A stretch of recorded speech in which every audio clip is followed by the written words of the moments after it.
operations. It all comes down to 3 simple rules. Search, fight, extract. Search decides how much loot you walk away with.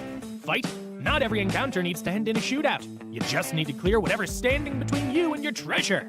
Extract. That's the magic moment that turns everything in your pack into yours to keep. 3 phases, all connected.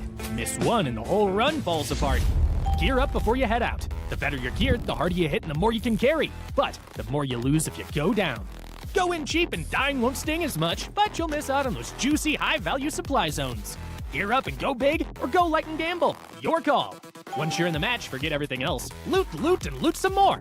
Documents on desks, parts and cabinets, bird nests by the roadside, trash cans tucked in corners early on. Grab everything you can get your hands on. Priority targets, safes, and air cargo containers. Snag 1 high-value item, and boom! You've already covered your entry cost. Now, the real question, keep pushing your luck or cash out while you're ahead. Your pack's stuffed with goodies and you're ready to extract. Then, gunfire erupts ahead. What now? Charge in, slip past unseen, or hang back and let them wear each other down before you swoop in. Just remember, die and you lose everything in your backpack except what's safely tucked away in your safe box. You choose to slip away quietly. Smart move! Your pockets are already bursting, but you can't shake that nagging sound of footsteps nearby. Even distant gunfire's enough to send your heart racing. You finally reach the extraction point. The countdown starts. Hold your nerve, don't blow it with 2 seconds left. Extracted. That weight you've been carrying the whole run finally lifts off your shoulders. Sweet relief. Then, there's the ultimate wild card. You stumble on a mandel brick. This thing's worth a small fortune, but the second you pick it up, every player on the map knows exactly where you are. Everyone's coming for you. You go from treasure hunter to hunted in the blink of an eye. Your only goal now, stay alive long enough to decode it and cash in big. Whatever path you choose, it only counts if you make it out alive. That's operations for you. Every extraction is a story worth telling. Go make yours. Father, I'm sorry. I couldn't find hold of her.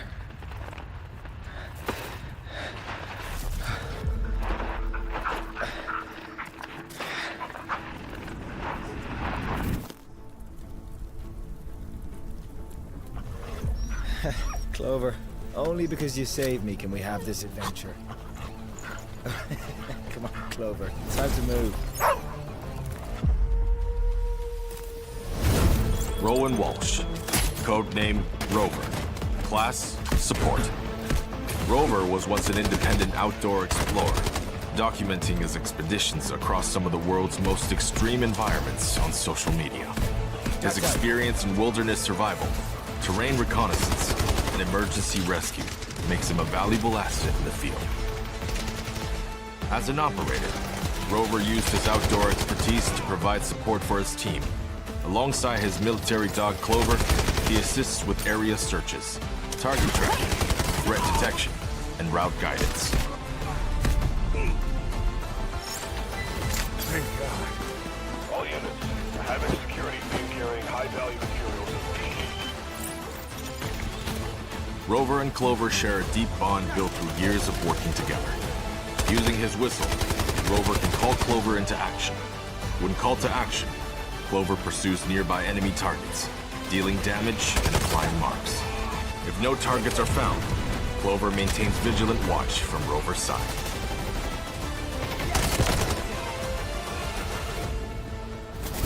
All right, girl. Where to next? Huh? Where are you taking me?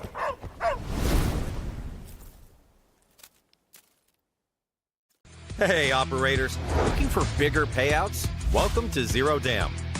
The first operations map most operators learn, with low gear requirements that make it a great spot for farming Technic Alloy. The map splits into left and right sectors, each with 7 spawn points and room for 3 squads. Standard extraction points sit on the opposite side of the map from wherever you spawn. Aggressive squads make a beeline for Administrative Center, or AC, where the map's highest value loot is concentrated. And the more squads that pile in, the fiercer the fighting gets. But if you'd rather skip the chaos, stay clear of AC, work your way around the outer routes, and loot as you go to build up your Technic Alloy reserves instead. In this episode of Play Like Pros, we'll break down practical Zero Dam strategies through the eyes of the pros. Let's look at how Team NBA from the EMEA region approached their match in the Rise series. NBA spawned at cement plants, While looting the area, they also completed their in-match task to unlock paid extraction points. Once they confirmed that no one else was using paid extraction points, NBA took this safer underground passage into AC. Going in above ground would have exposed them to teams holding AC's east or west wing, so they avoided the risk and kept their timing clean. After entering AC, NBA wiped FPOV and took their gear and supplies. Then they rotated to paid extraction point and extracted successfully. If you don't want to sprint straight for AC from spawn, take a look at how Team DE from the EMEA region approached their run. DE spawned in front of the small barracks below Visitor Center. Their recon player, Cleric, held the small barracks and used a drone to watch the area around Visitor Center. Once they confirmed that the Visitor Center squad wasn't rotating toward Major Substation, Fularate moved to Power Backup Center, while USB-1 Shaka searched Major Substation. After clearing the substations, DE heard gunfire coming from inside AC. The squad rotated in to clean up the fight, picked up a full haul of gear, and made it out. Whether it's a pro match or your everyday game, squads looking for a fight will usually converge on AC. So, if you want to stay out of the action, take the lower half of the map instead. Whether you spawn on the left or the right, you can follow this route, loot as you go, and work your way toward extraction. That's it for this episode's Zero Dam Guide. Stay tuned for more Play Like Pros, where we'll bring you even more pro-level skills and strategies.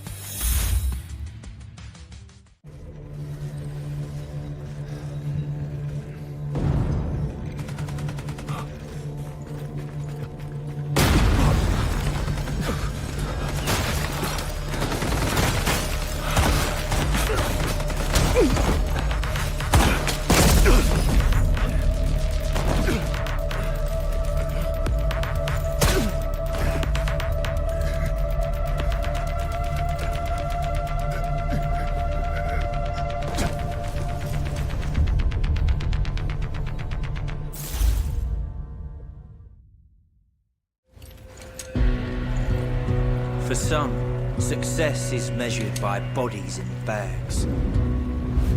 Maybe that suits them.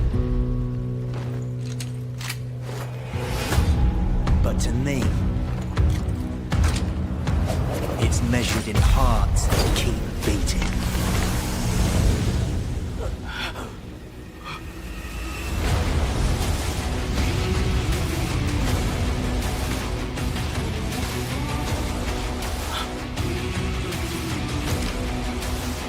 You with me?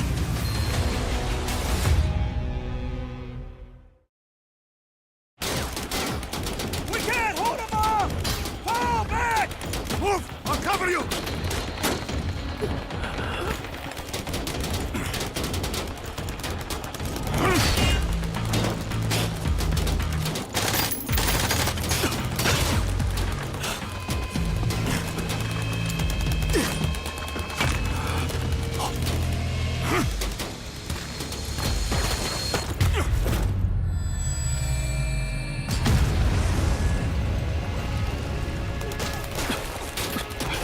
I'll get you out of here.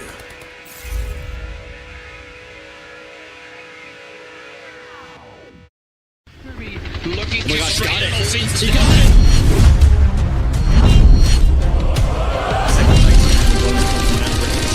Sky T.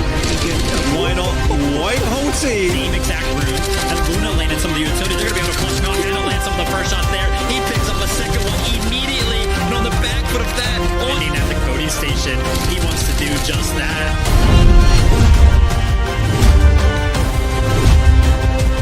Right now, if he can stay alive, if he can just find the kill on to Easy jumps onto the Cody station. Yvellier finds the shot. 1 second remaining. NBA, no! Team Alliance.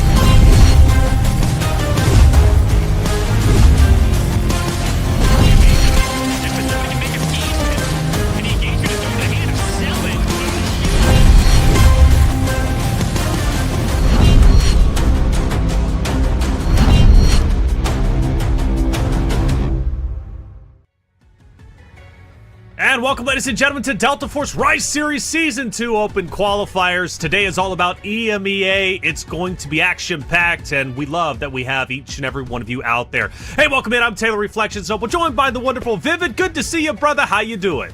Good to see you too. Reflections doing absolutely fantastic. I mean, how could I be doing bad when we're going to be jumping into Delta Force Rise Series Season 2? Listen, Season 1, I was, blessed to be a part of that, but it just absolutely flew by. Even though it was 5 weeks long, it felt like you snapped your fingers and it was absolutely gone. So very, very excited to jump back into the competition and be excited every single weekend once more. That's right, man. Open qualifiers. Everybody had a chance to enter into the regular season, the main event. However, only few will make it, including one from EMEA today. But for all of you out there, socials are popping off, and you have a chance to follow each and every one when it comes to Delta Force. And we want you to encourage you to stay up to date with everything Delta Force related, whether it be esports, whether it be updates. They got everything covered for you. But on top of that, you can also download the game now. Free $99, best price out there to get involved. Delta Force doing a lot of great things, including this Rise Series Season 2. It's a long road to get to the main event, but all the competitors must travel it if they want to become a champion. But what does that road look like? Well, DK, get us caught up to speed. Delta Force is more than a shooter. It is the next-gen extraction experience, and Operations is where the best teams put their skills to the test. Operations is a tactical extraction experience where squads fight for resources, complete objectives, eliminate opponents, and make every decision count. Only the team that combines strategy, coordination, and firepower can come out on top. In competitive play, each 7-round match features 6 squads and can last from 3 to 7 rounds. Teams earn squad points for kill points, total asset points, and Mandel brick points. Once a team reaches 40 squad points at the end of a round, it activates match point, and decoding a Mandel brick in a subsequent round secures the match winner. But Season 2 raises the stakes with a new path to the finals. The top 3 teams from the group stage now advance directly, while teams finishing from 4th to 9th enter the first Survivor match. From there, the pressure only increases. The top team from Survivor match number 1 reaches the finals, while places 2 through 6 move on alongside 10th place from the group stage into Survivor match number 2. Then comes the final chance. Survivor match 3 brings together places 2 through 6 from Survivor match 2 and 11th place from the group stage, with only the winner claiming the final spot in the finals. Match score points have been updated. Teams will not get match score points for decoded Mandel bricks, and the score will be calculated as follows. First place for each match earns 10 points. Second gets 6. Third, 5. Fourth, 3. Fifth, 2. And 6, 1. Season 2 also introduces a new way to break ties. In case of a tie in match score points, teams are first ranked by their average squad points across all rounds played in the group stage. If the tie remains, average kill points, average total asset points, and finally, average total asset value decide the ranking. And with $100,000 awarded for the group stage and another $100,000 waiting at the finals, Season 2 puts a total prize pool of $200,000 on the line, with the top 2 teams at the finals also securing direct slots to the Delta Force Invitational 2026. The road to the finals is tougher, the margin of error is smaller, and every round can make the difference. Welcome to the Delta Force Rise Series EMEA Season 2.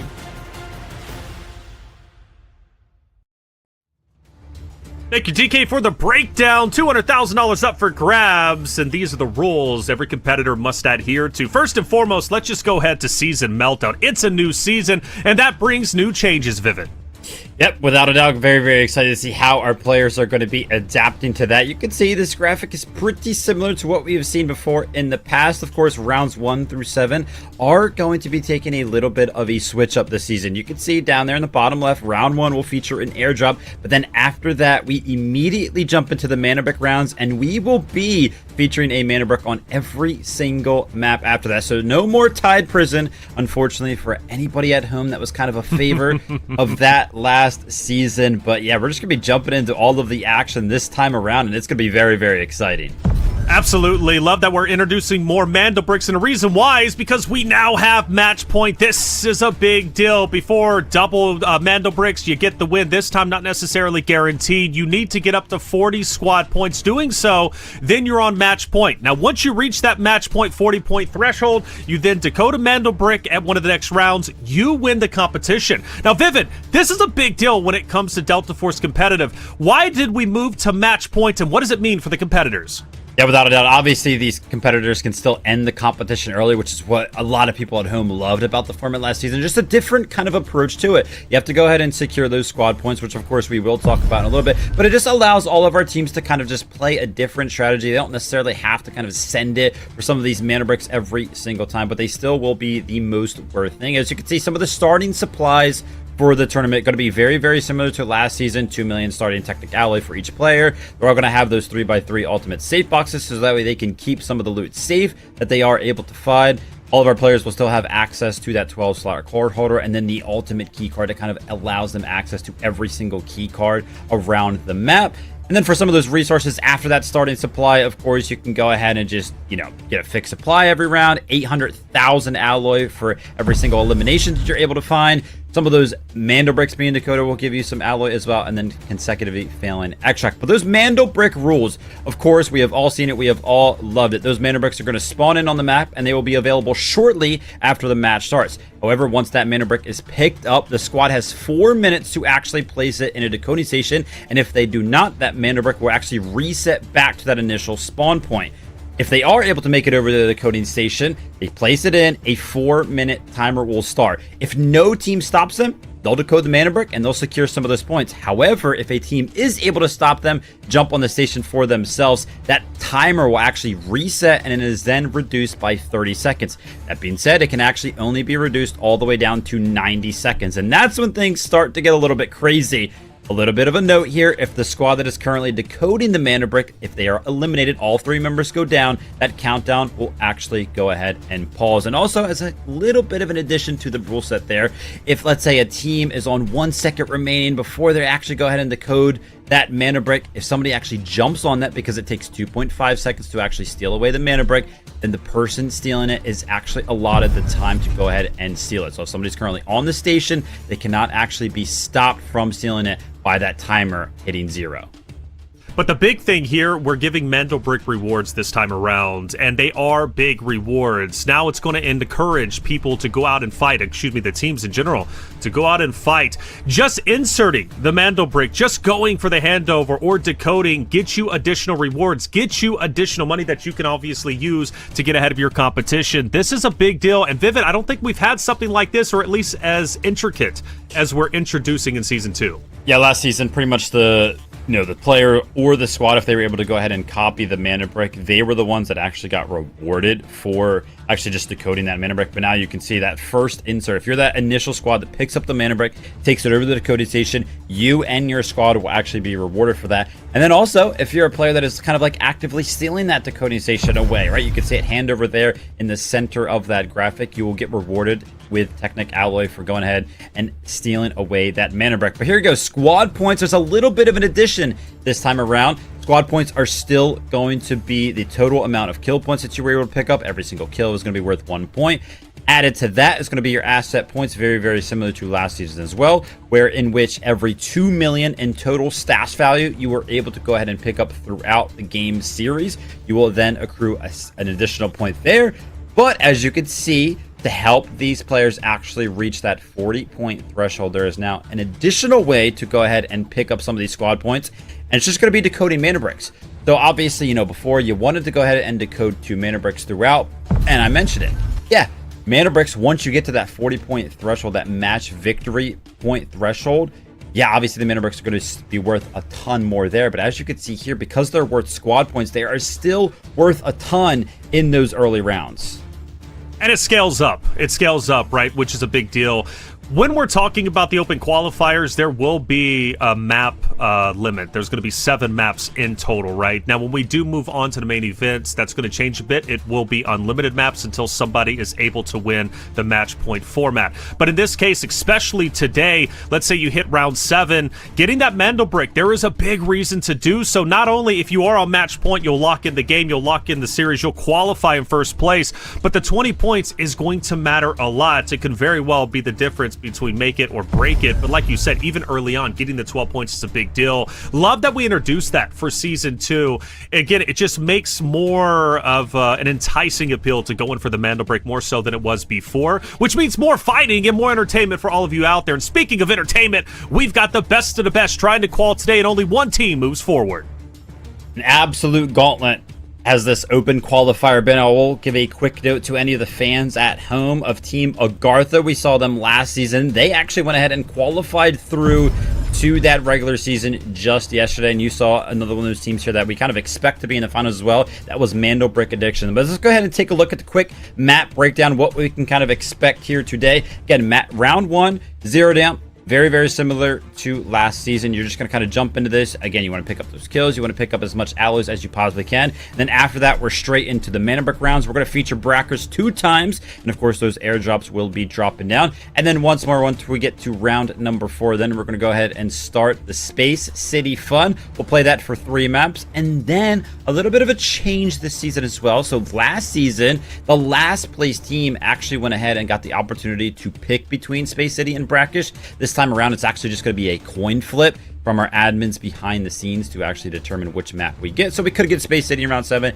We could get Brakkesh if we do, of course, make it all the way to round 7. Remember, teams can actually end the competition early with a new little format this season. We already explained it, but as a quick little note, you got to reach 40 points, and then you got to Dakota Mana Brick to go ahead and win out the series.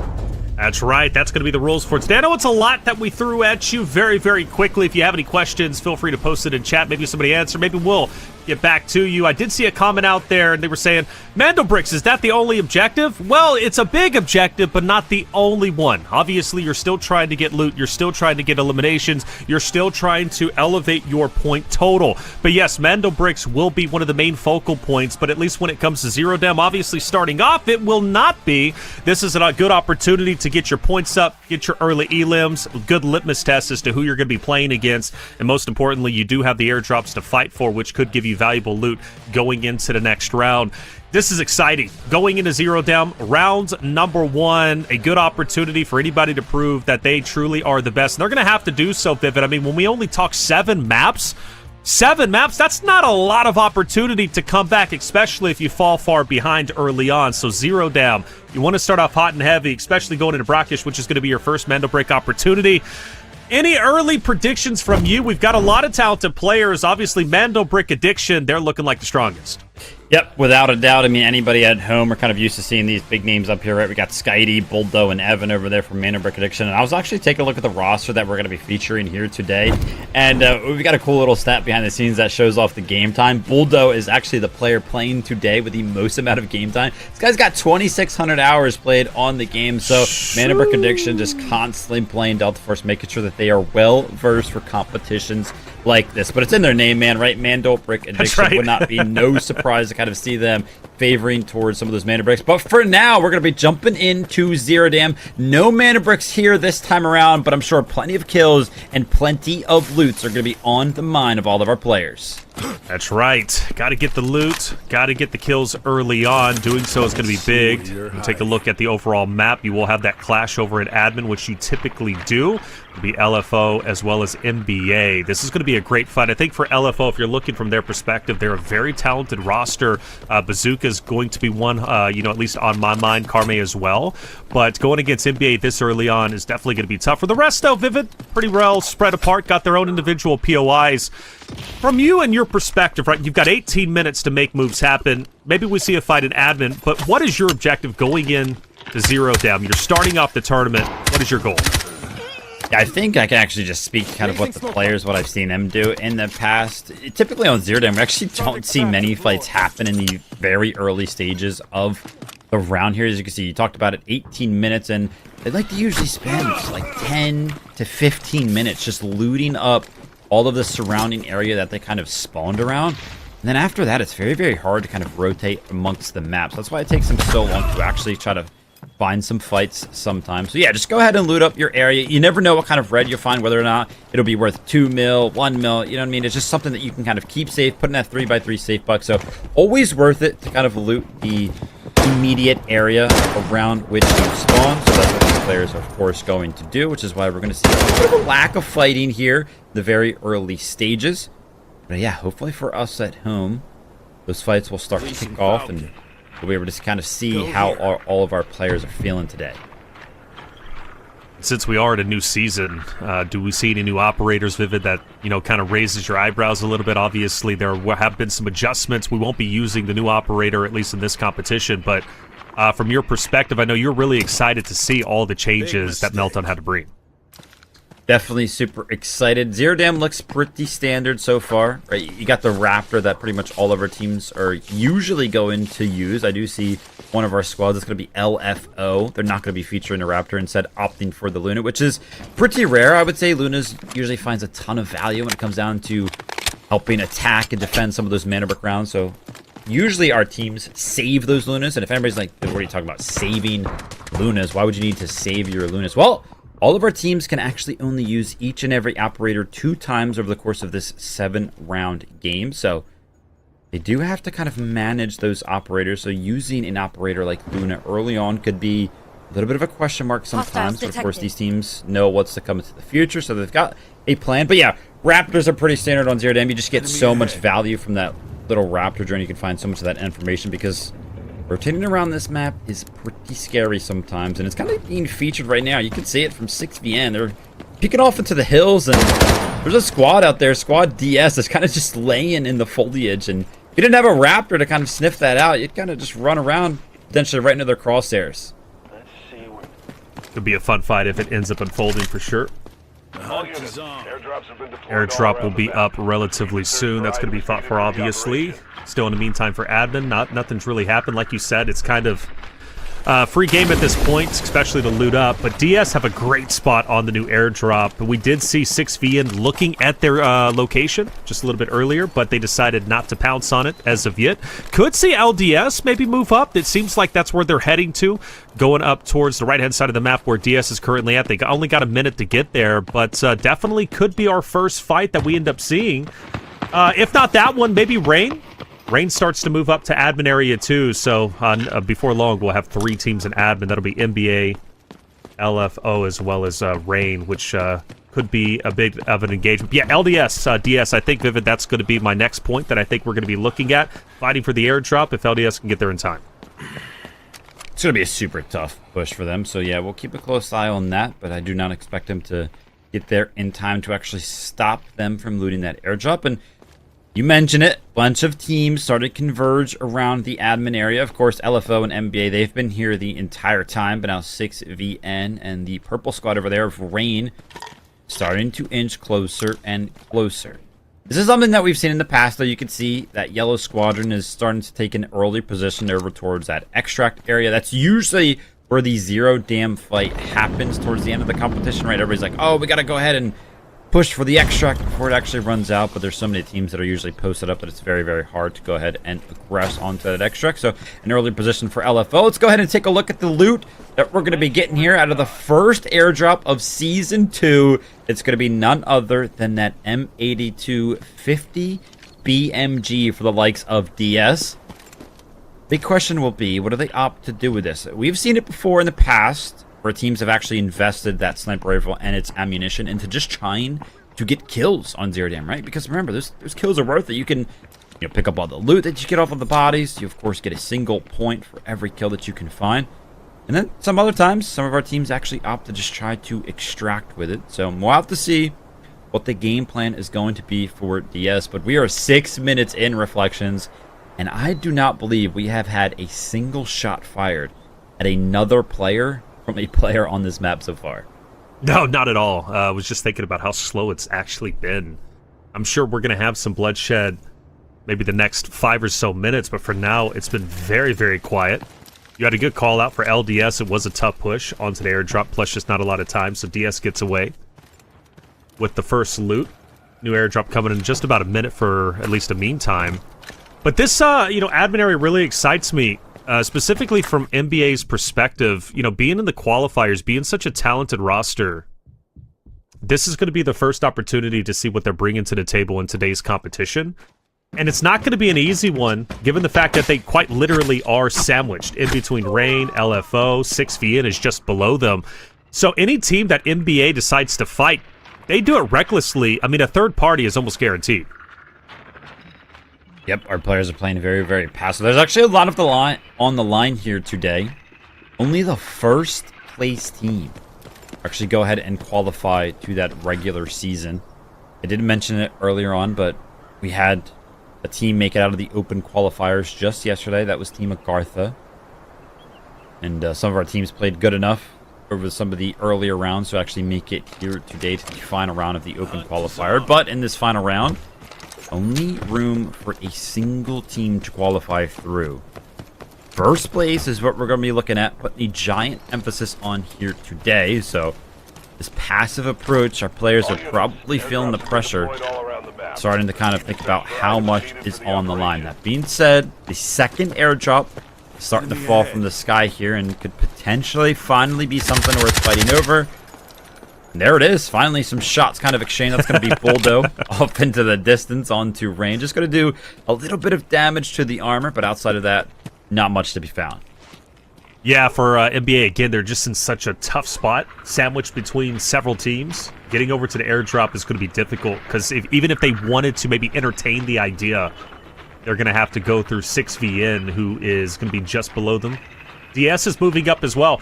DS might be a little bit greedy this time around. They've already got one airdrop. They were uncontested. Maybe some false confidence from them. They see the second one coming up. It's going to be a little bit more difficult being as open as it currently is. Plus, they have to at least expect that they're going to be running into some teams on that roadway, but they're going to make an attempt for it. This could be a big come up for DS early on if they're able to secure it in about 20 seconds. And they might be able to, because in admin, there's now going to be 5 teams sitting in this one location, and for DS, they might be able to get it and extract and get out scot-free with 2 airdrops. Crazy happenings going on around the map. You can see LDS is actually making an approach onto the wall breaker contract, so they might go ahead and opt to pick that one up, which will, of course, open up that back area on the backside of the admin area. But I would be super surprised if the likes of LDS were able to actually make their way over there and complete the wall breaker contract.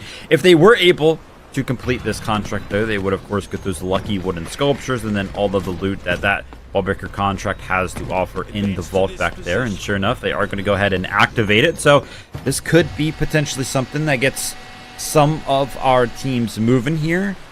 Again, I would not be surprised if, even though they called this in, that they are not able to go ahead and actually complete this. They would love to, because it does net you just so much. It will be very, very hard with so many teams in their way. LDS and Rain start to rotate to the left-hand side. They might actually clash a little bit, depending if they continue to move forward. I think LDS and Rain most likely going to be engaging relatively shortly. I think it's going to be Fermento who's going to be able to see the rotation from LDS. Not too long, and it is Fermento who's going to be just up ahead, but he doesn't have a line of sight to shit. So for now, I think LDS is not spotted. I think they're chilling at the current moment. But if they do move up, yeah, Rain is going to be able to cut them off and see them. Airdrop still there to the right of the map, as you can see. Right above Substation. Nobody's been able to get it. DS has been on the lookout for it. They've seen that it's quiet. They're not fully committing for it yet. Borscher is going to be looking that way. He doesn't see anybody. Borscher might make the call out for Storm and Atroxy to actually come up and maybe go for it. What's the play here? I mean, for admin, it's still so quiet. We only have 7 minutes left, and nobody's made a move. Well, for DS here, I think finally their Raptor drone kind of came back up, so they should have the information that they can just go ahead and pick up this airdrop, so that should be the next move for them. But everybody at home's probably looking at that map. It's like, why is everybody kind of converging around this admin area? And really, it just has to do with the extracts, because Zero Dam in the competitive game mode is very, very different than those normal games that we all know and love that we play at home, right? Obviously, if you spawn one side of the map, you can just run to the opposite side of the map, and you usually have those stationary, those static extracts that you can kind of use, but in competition, they are actually disabled. So it's all about the conditionals. Of course, you can pull the switch to activate the elevator extract. You still do have available those backpacks.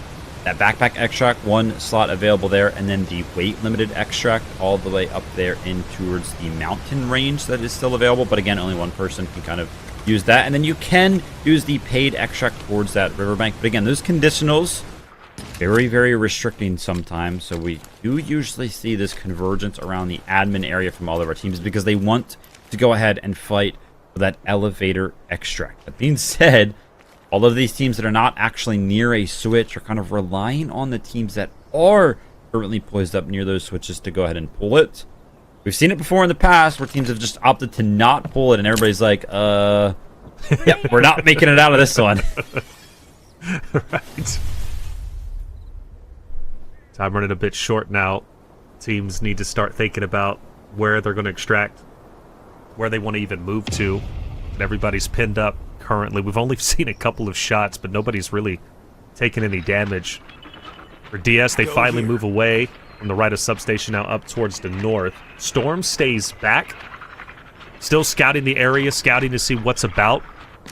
Probably not getting too much information, but as we know with their X-ray, there are people about. DS is looking like they're going to forego the airdrop despite doing the recon and seeing that it's relatively clear. Maybe thinking a trap is set, Vivid. They say, that's not really our fight that we want to take. We're already okay with the airdrop number 1. Yeah, kind of crazy. Again, I'm pretty sure they had the information that nobody was in the area, so I'm very, very curious to know what's going on over there. Maybe they're just a little bit more timid. Obviously, we have so much information allotted to us, and kind of just limited to what they could find with that Raptor drone, but here it is, Rain. Rain in the wings here. LDS could potentially be in trouble, but I think they've kind of made it past this little bit of a choke point now, and the likes of Rain, they might have missed their timing now, because LDS have obviously gone ahead and pushed kind of past that angle that they were holding prior to this, but I mean, we're down to 4 minutes and 30 seconds remaining, and we have 18 players alive, and they are all within pretty much the same area, within probably 150 meters, 200 meters of each other. There it is. Here's some shots, here's some pings going off. Nothing happening too crazy so far. Yeah, with time running low, Rain sees an opportunity. They got the information needed. Good utility out. They're going to go ahead and push LDS. This has been a fight that has been, I think, a long time coming. If we were to have a stat of people moving around the map, I think LDS has probably done the most movement, but yet they haven't got the most profit. So this is going to be a big engagement for them to at least walk away with something, and they're going to have to take on Rain head on. Empower, great off angle. This is going to be good for him. MKX forced to back away. But for Empower, he's got to play this carefully. He's got to sandwich between one player on the left and right to the side of Rain.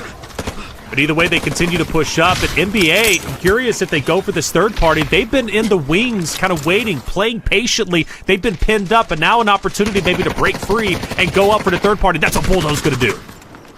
On the other side of that, though, LDS does find a first pick over there onto the squad of Rain. That's going to be traded out. So a great job from Rain there. But yeah, Bulldoze has now put himself in a position to where he can potentially find the third party. Unfortunately for him, though, looks like the trading of shots is actually going ahead and halted for just a quick moment here. That being said, on the other side of things, MXK is kind of trying to make something happen, and Bulldoze is actually going to go ahead and get the reinforcements called in here. Unfortunately for Bulldoze, didn't get a lot of information out of that Raptor drone, so still kind of going in blind. On the other side of admin, though, we got another fight. DS versus 6VN, and that's going the way of DS. Yeah, DS totally annihilating 6VN. They're in trouble. Only one player remains, and he's got to try and make some magic happen. In the meantime, while he's trying to recover, LFO is now starting to go south. They're now going into that LDS fight, which isn't going to be easy. DS from a distance, though, finds an opportunity to keep some heads down. NBA has officially started to smoke. It looks like they're disengaging. They're getting out of that fight. Bulldoze not finding as much value with this flank as he was expecting with the third party, because LDS and Rain have just been embroiled in this engagement for some time now. For NBA, this might actually be smart. Are they going to extraction? Are they trying to reposition onto Rain, who's now going up north? What's the game plan? Got to be a reposition right there for NBA. To take a look at this, or is the admin building? It's DS versus LFO, and so far it's been all DS. That being said, careful, because Karm's still alive, but he's going to be thwarted. Just a quick second there. So DS now on 5 kills So they have done a great job of making the most so far out of that M82 sniper rifle in the great position that they have gone ahead and picked up. For them, though, they got to go ahead and reset and potentially join this other fight that's kind of happening between 3 teams still. You can see it. LDS actually took the opportunity to find the res, so they're back to a 3-man roster, but Skitey is going to go ahead and find an opening pick, also finds some utility damage, and then finds the third as well with the help of Evan. So NBA, with the reposition, they find LDS. The NBA looking great. Now we transition over to this fight that's been long underway, as it is going to be DS. Storm falling down to the wayside. Azu has done a great job disengaging. He lost his teammates a little bit earlier on to DS. It was a big fight. They ended up losing too. So for Azu, best case scenario, just to get out. Only a minute remaining, though. Time is running short. We transition back over to Buldo, who was the first initiator on the third party between Rain and LDS just a little bit earlier. And Buldo was hitting shots, but MXKX isn't going down without a fight. Manages to get the drop onto Skitey, but Buldo's not done yet. Buldo pushes up, takes some down, and NBA, a flawless fight. DS as well, the 2 teams walking away with the most. 5 kills now for NBA. I think DS were able to go ahead and pick up a 6th if they were able to find that solo that was left remaining on 6VN. Numbers advantage right now for DS. Of course, they do not know it, and they're trying to kind of enter the area. Of course, they have no information on, but you might as well send it. 15 seconds left remaining. Not going to be able to extract anyway. Some shots are kind of sent as some warning shots for Evan right there. But I would not be surprised if we did not see another kill happen here on Zero Dam. I think all 5 of these guys are just going to go ahead and fail the extract. Trying to make something happen, but there it is. Timer hits 0 and Zero Dam. Oh my gosh. Very slow start, but the action came in the last 4 minutes. It did, man, and once it started popping off, it refused to slow down. NBA, they were in a tough spot. They were sandwiched between quite literally 4 other teams who were all around them. They did a great job pumping the brakes, staying disciplined, and just staying in control, and then finding the opportunity. A third party, that Rain fight was brilliant. The reposition was perfect. They knew time was running low, but you got to think they're used to fighting for Mando bricks, and that's where the time is of the essence, and they timed it perfectly. Obviously not for a Mando brick in this case, but the reposition, as you called it, Vivid, was beautiful. But DS, a big surprise from them. You know, they started off in their own POI. They get the first airdrop. They don't go for the second airdrop, despite it looking very clear. Like you said, though, they don't have all the information we have, so they didn't want to run the risk of losing their first airdrop and what they had already had. But once they started fighting, Vivid, you know, once that timidness was gone, DS, they knew how to slay out. Yeah, without a doubt. Of course, it helped them that they had a little bit of an advantage in their weaponry with that M8250 BMG. Of course, they were able to go ahead and put that to use. And I mentioned it, sometimes our teams like to go ahead and use that sniper rifle they pick up out of the airdrop to just find those kills on Zero Dam. That being said, with nobody kind of extracting, again, in this new match point format, we're going to be thinking about that 40-point mark. And I don't think any of our teams are going to pass like 6, maybe like 8 points. Ooh, that's tough to see, but hey, only 7 maps though, so irregardless, if we don't reach 40 points, there still is going to be a winner come map number 7, and let's not forget, coming up next is going to be Brakkesh, and that's going to be a Mando brick fight, the first one of the day. We're going to take a quick break. When we come back, map 2 coming your way. Looking to got it.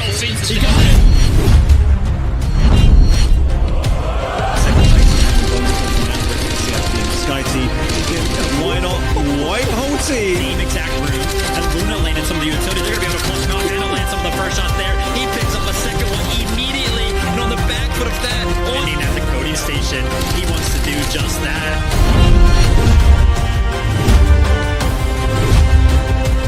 Right now, if he can stay alive, if he can just find the kill onto Easy jumps onto the coding station. Yubelier finds the shot. 1 second remaining. NBA, no! Team Alliance.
I'll get you out of here.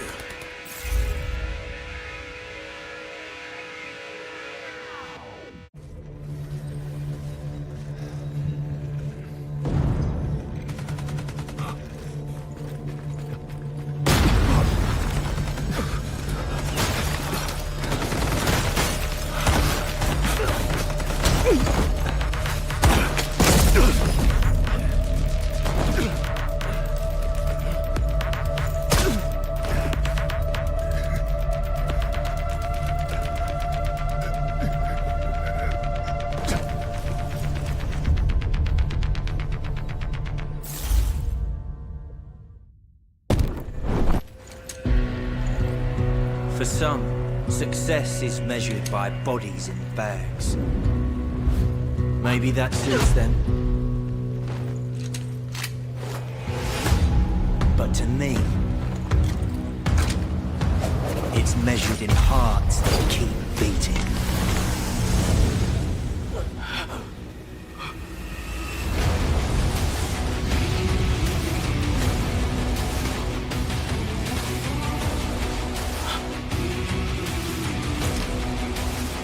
You with me?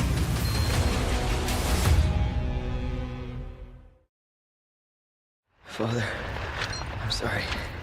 I couldn't find hold of her.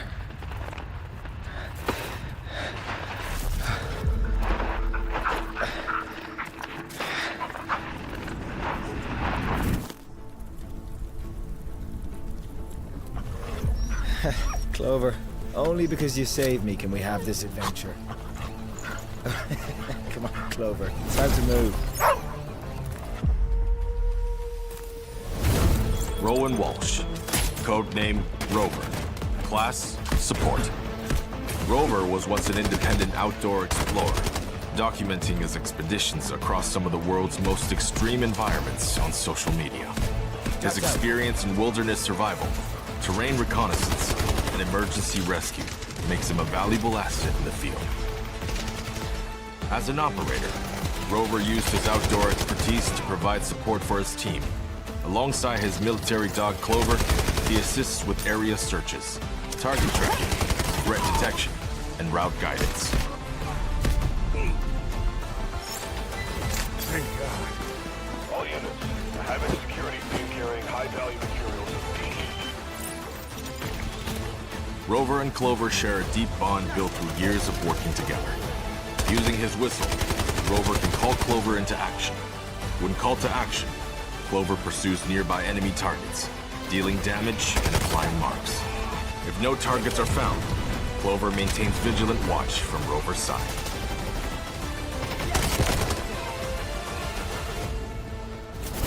All right, girl. Where to next? Huh? Where are you taking me?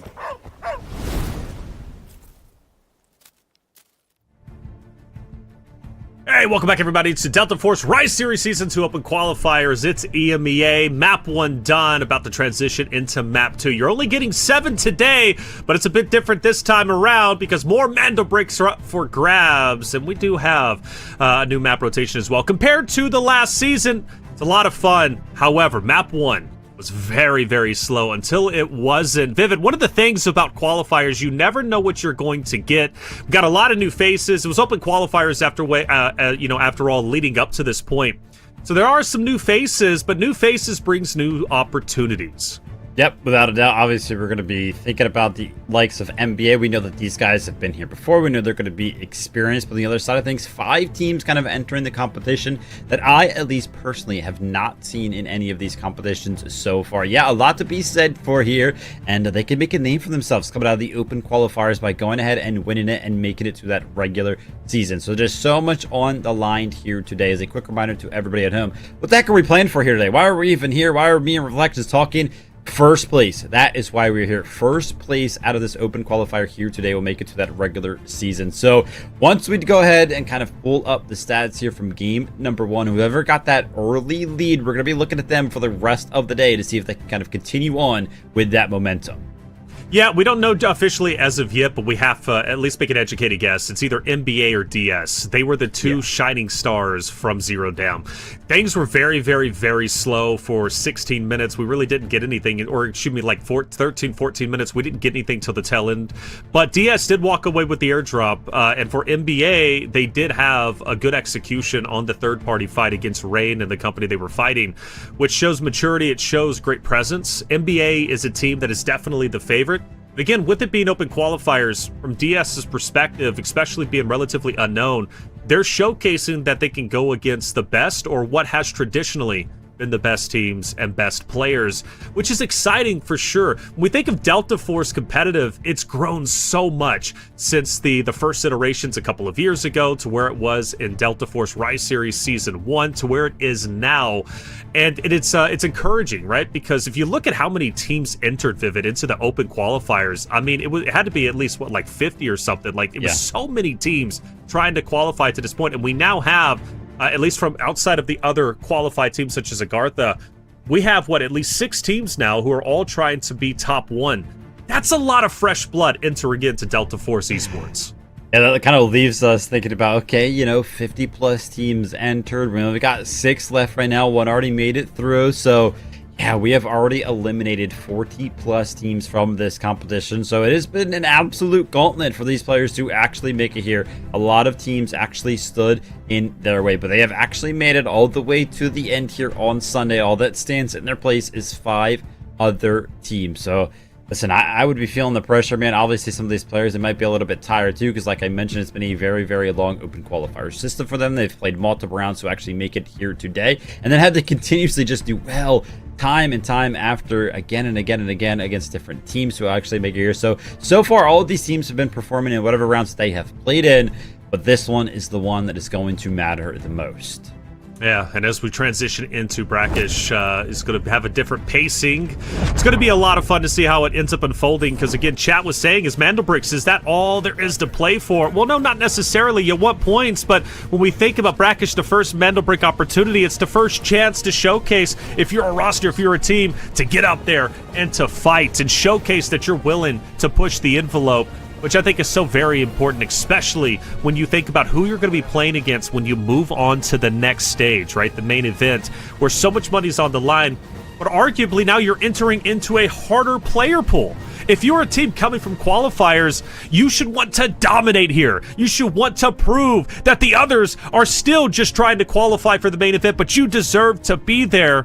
And whether it's NBA or DS or the others who are fighting tooth and nail, the opportunity is here and now, but who's willing to reach out and grab it? As we head into Brakkesh, this will be another litmus test as to who is ready to secure a win, who is ready to fight for the first Mandelbrick. And if it's not Mandelbrick addicts, I'm going to break something. Reflections is going to break something. So something in this room is on the line. Qualification on the line for other teams. I'm not sure who I'm a little bit more worried for, Reflections Room or some of these teams and their qualifying chances here today. But Brakkesh, man, let's go ahead and explain it. Of course, the Mandelbrick is going to be featured. Completely different scoring system this time around. If a team is able to go ahead and decode this Mandelbrick on this first round that we're going to be seeing it, it's going to be worth 12 points for them in their squad points total. We're going to be constantly talking about it throughout the day. 40 points is kind of where these teams want to be, so that way they can kind of threaten, go ahead and just win the competition outright. But as we go ahead and jump into things, we're going to get a quick little glimpse here at the leaderboard. That's immediately where my eyes went on the left-hand side. NBA actually have 11 total points so far, and DS have 10. So, of course, we kind of expected them to be in those 1 and 2 spots, but NBA actually were able to go ahead and pick up just an extra point there. So 1/4 of the way to that 40-point threshold that we continue to kind of talk about. That's right. But Brakkesh, man, how are these teams going to play? You don't really... Well, I mean, it's hard to say. It's like you don't have to play for the Mandelbrick, because that's not the only way to kind of win the competition. Not the only way to get to that 40-point threshold. But no, I mean, it's just worth so many points, you know? We did show it at the beginning, Vivid, that scaling, right, when it comes to decoding points that you get for the Mandelbricks. So now it's 12 points. So if you're able to decode the Mandelbrick successfully, you're going to secure 12 points on top of whatever eliminations you get, on top of whatever loot you're able to secure, right, because we know 2 million equals 1 point. So this could be a big scoring game for anybody out there who's willing to take the bull by the horns, to just go forward and attack their competition. Now, Mandelbrick already into the hands of DS. They were the early guys to take advantage of the airdrop on Zero Down. This time around, they're not slowing down. I gotta say, Vivid, I'm becoming a bigger and bigger fan of this DS roster. So far, every single time there's been something in front of them that they could utilize of their own, they have gone ahead and taken full advantage of it. They get an early spawn towards this mana break. They go ahead, they pick it up, they get early control over it. Zero Dam, they had some of the airdrops around them. They went ahead and picked those up as well, and then utilized that increased weaponry very, very well indeed. So I'm agreeing with you there. DS has proven early on that they are going to be a team to look out for. That being said, a little bit of a unseen strategy from me, at least. LDS kind of waiting in the wings over here, seeing if anybody's going to kind of rotate through. But yeah, the map in general is going to be very, very interesting to look at, because we're going to go ahead and argue that, yeah, technically these teams can kind of play for the loot because that will net them squad points as well. But will they actually go ahead and try to play in towards that, or will they just go ahead and opt to play towards that typical mana brick strategy? And here we go. We get that map view. And so far, I mean, I don't see a single team in the Tower of Babel, which is where a majority of the map is actually going to be found on Brakkesh. So I think we're getting an early glimpse of what we can kind of expect from these rounds. For sure. I mean, again, with the new incentives to fight for the Mandelbrick, it's going to force teams to have to go for it. They can't ignore it. Especially when there's, like, I think when you get to match points, you know, in the next stage where there's basically unlimited maps until somebody's able to win, I think you can afford to give up the Mandelbrick, you know, not fight for it, maybe fall behind on points a little bit, and just simply for the fact to loot up going into future maps, future rounds. But in this case, with only 7 total rounds, you can't afford to let any of these Mandelbricks go. You've got to fight for them. You really do. And you got to try to secure as many points as possible, because second place won't cut it. Third place won't cut it. Normally, that's okay. You get the podium finish, you feel great. You can only qualify if you get first place today. And the teams respect that. They understand it. And I think that's why Tower doesn't get as much priority. But for DS, they've held on to this Mandelbrick now for almost 3 minutes. Where do they go? You've got one decoding station, 6VN is there. You've got another MBA is there. The other one is locked in from LFO. So it's like, you know, what's the game plan at this point if you're DS? It's honestly sometimes very, very hard to play from that position. We've seen it time and time again before, where a team does go ahead and pick up the mana brick, and then they kind of just hide away in the house, and they kind of just sit there for the rest of the game because it's super hard to make their way out. That being said, still objectives being found on the map by some other teams. LFO is going to go ahead and take out the helicopter, so they are, of course, going to be getting some of those lucky wooden sculptures that we have talked about a couple of times today. They're not really worth anything unless they can actually extract with them. If they can extract with them, then they'll basically be worth a set of gold armor for the squad. They can use 2 of them to gain access, or do an exchange with a barter to go ahead and pick up a gold armor, or they can use a single one of them to go ahead and pick up a golden helmet. So sometimes teams will kind of like split one up, give one to one guy, give one to another, and then they'll get 2 golden helmets. Or sometimes they like to just stack them and pick up gold armor. But again, you have to kind of extract with them, so super, super difficult. But still, a couple of pieces of loot found there for LFO. They can kind of keep safe in their safe box, which is why we see them on the left-hand side of your screen. Their profits are up to about 1 mil. For everybody else, very, very low. Airdrop comes down. Looks like rain is going to be there very quickly as we take a look at what they're going to be able to get here. The AP ammo, okay. It's going to be good for Rain, who arguably had a slow game number 1. They were looking pretty strong in that fight until NBA chose to flank around them, ultimately taking them out. It was NBA and DS who were the last ones standing on 0 down. But for that Mandelbrick, yeah, I mean, nothing was able to happen. DS unfortunately couldn't make a move. They were the first ones to get it, but then from there, it's like, well, where do we go? What's the game plan? They didn't really have one, and honestly, Vivid, I don't think they really had a clear route to even start the decoding process. It just wasn't going to be easy, no matter where they went. Which means that this is going to play out very, very weird, because think about it. We've already used up 6 minutes of the allotted 18 minutes of a map here on the competitive side of things. And that initial decode takes 4 minutes if a team is actually able to take the mana brick over to a decoding station. So dare I say, the first time we see a mana brick here in Season 2, we might not see it get decoded. I mean, we're just straight up running out of time. None of our teams are really playing for much right now. Which, it's kind of disappointing from a spectator perspective. We want to see, you know, big fights for the Mandel Brick, but I think from a competitive perspective, it's not necessarily the worst thing. You know, if nobody's getting the Mandel Brick, well, nobody's getting the 12 points, which means we can just continue to play as we've been playing. I mean, if you arguably look at NBA, you look at DS, maybe even Reign, like, there's only, what, unofficially a 5-point spread between them. So, if nobody's going to profit in a big way, go to Game 3, move on. It's not necessarily the worst, but it is kind of telling going into the next Brakkesh. Because if this one ends with no Mandel Brick, maybe the second, or the third map won't end with the Mandel Brick either. Either way, though, slow, as it typically was. And now, we go back to the tower conversation.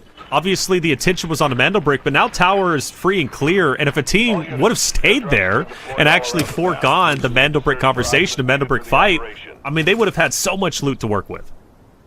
That's why we make the argument now that with this new format that you can kind of just play multiple ways. You can kind of just play for the loot because that will net you some points to kind of help you out on the leaderboard itself.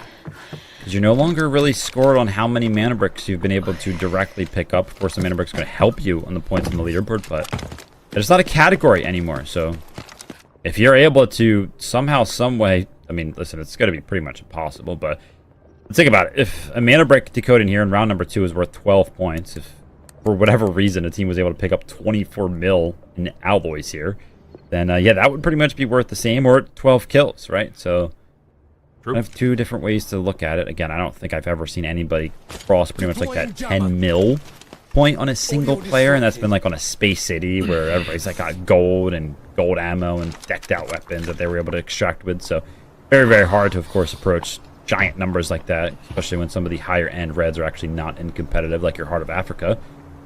But yeah, just a kind of different way to think about it. And now that we're down to 9 minutes, I have absolutely zero hope for this mana brick being decoded.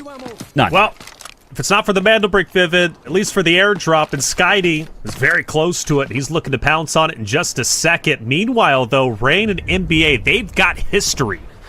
Going back to 0 down, NBA took down Reign, eliminated their hopes and chances of leaving 0 down with a decent amount of points. Now, they might run into each other again, but will history repeat itself and NBA take down Reign, or Reign get revenge? And for Skydie, still maintaining a position around the airdrop. He doesn't want to go for it just yet. He doesn't know who's going to be around him. And then if you transition to, obviously, 6VN, they've got everybody around them, DS included. Airdrop just off to their left. Still maybe holding out hope that they go for the Mandel Brick, but in the meantime, it's been all a standstill. Nobody taking any form of action outside of, like I said, NBA posturing for the new airdrop. But they're so worried about Reign. But unbeknownst to Reign, Vivid, they do have a 3v2. If they were to push into Evan and Buldo, they would have the man advantage. Very good shout there, as can see it just a little bit in the top left map view. That number 1 that is white over there towards the mana brick, that's Skydie off in the distance. So he's playing a little bit aggro towards that mana brick. Some shots kind of exchanged here from Evan, but those were seemingly just warning shots as the utility does quickly follow as well to play a little bit defensive. Gotta be careful though here because the is on the other side. So if NBA they slip up for just a moment, that one single shot from that sniper rifle will change the tides of the entire Brakkesh for them. And honestly, for 6VN, taking a look at these positions, I mean, their operators, they do have the D-Wolf, right? They do have the Saniva in tow, so I feel like there is a play for them to kind of be made. And the reason why I'm calling 6VN out is because they're kind of the closest ones to a decoding station hold. That thought, though, is NBA now under a lot of pressure. That's right. Reign starting to push up, take the pressure onto the NBA side of things. slow it down just for a moment of time. LDS, you see them up ahead. Now, there is quite a bit of distance between them and NBA, but NBA is once again, just like on Zero Dam, they're going to be pincered between two rosters of LDS and Rain. And then if 6VN does decide with their solo to push up, NBA can be put into the blender. And Rain, they're not slowing down. They continue to ramp up the pressure, pushing forward. NBA in a very deadly spot. Skydie's been to solo, hovering around this airdrop, and I'm convinced at this point that he's been setting up a trap as opposed to actually wanting to get the airdrop for himself. Yes, Skydie over there with a marksman rifle, so he could potentially play spoiler to the approach there from Rain. But hold up, DS have actually opted to go ahead and re-pick up that Mando brick now, and they're trying to go ahead and use the D-Wolf ultimate to make a run over towards the market area decoding station. But Blade is going to go ahead and catch out one of their members before they're able to make it all the way over there. DS are trying to go ahead and reset, trying to go ahead and play for the rest. But take a look at this. They have kind of just sent out a beacon to all of the teams around the map. Hey, try to go ahead and stop us as LFO now try to go ahead and join the mix to try to prevent them from making their way over to the decoding station. And listen, I gotta call out all these teams right now. It kind of feels like they're all playing to not lose rather than to win. I mean, DS obviously trying to make something happen, but all the other teams not really doing anything until another team actually tries to win for themselves. That's qualifiers, and that's one of the negative things about qualifiers. When you're in that qualification mindset, it really is a heavy burden on the mind, right? I mean, to think about being top spot, you've got to be flawless, not make a mistake, but the reality is once you move on to the next stage, you've got to be the aggressor. You've got to be the one who's not shy to take the fight, because the other teams who are already there, they're not going to be shy at all.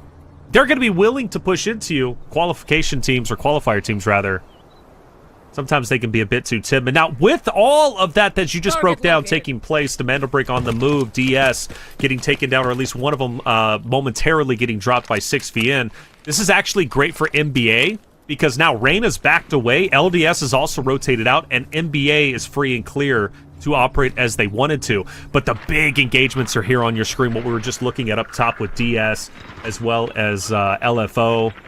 But as far as the Mando break goes, again, I just don't see it getting decoded this round. Yep, once more, a very similar story to what we kind of saw from Zero Dam. But hold up, take a look at this. DS. The carbon fiber being found there. That's going to be 2 mil in alloy. And the cool thing about the carbon fiber, of course, is going to be that 3x3. So that is going to be able to be extracted no matter what happens, because it's going to be kept safe in that safe box. So great little find there for DS, potentially getting rewarded here, pseudily at least, by their efforts to go ahead and try to decode this Mando brick. Still under a lot of pressure though. LFO is in close proximity.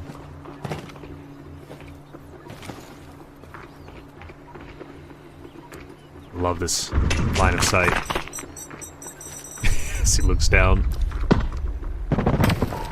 Static though. Buddy decides to go his way, should definitely be dead. DS once again on the move. Not amounting to much. They break off to the left. Rain is all the way up north, potentially going for an extraction. They said we're good, we're chilling, we're happy with the profits that we've got. In the meantime, 3 minutes remain. NBA finally on the move. I don't know if they were able to get the airdrop. Maybe Evan is going for it. I think Evan's going for it now. Yep, there it is. Evan is going to start to pick up some of the loot there.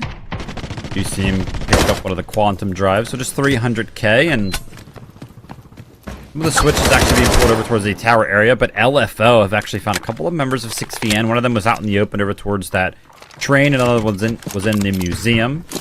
And Aesthetic here is trying to go ahead and potentially secure the third one there.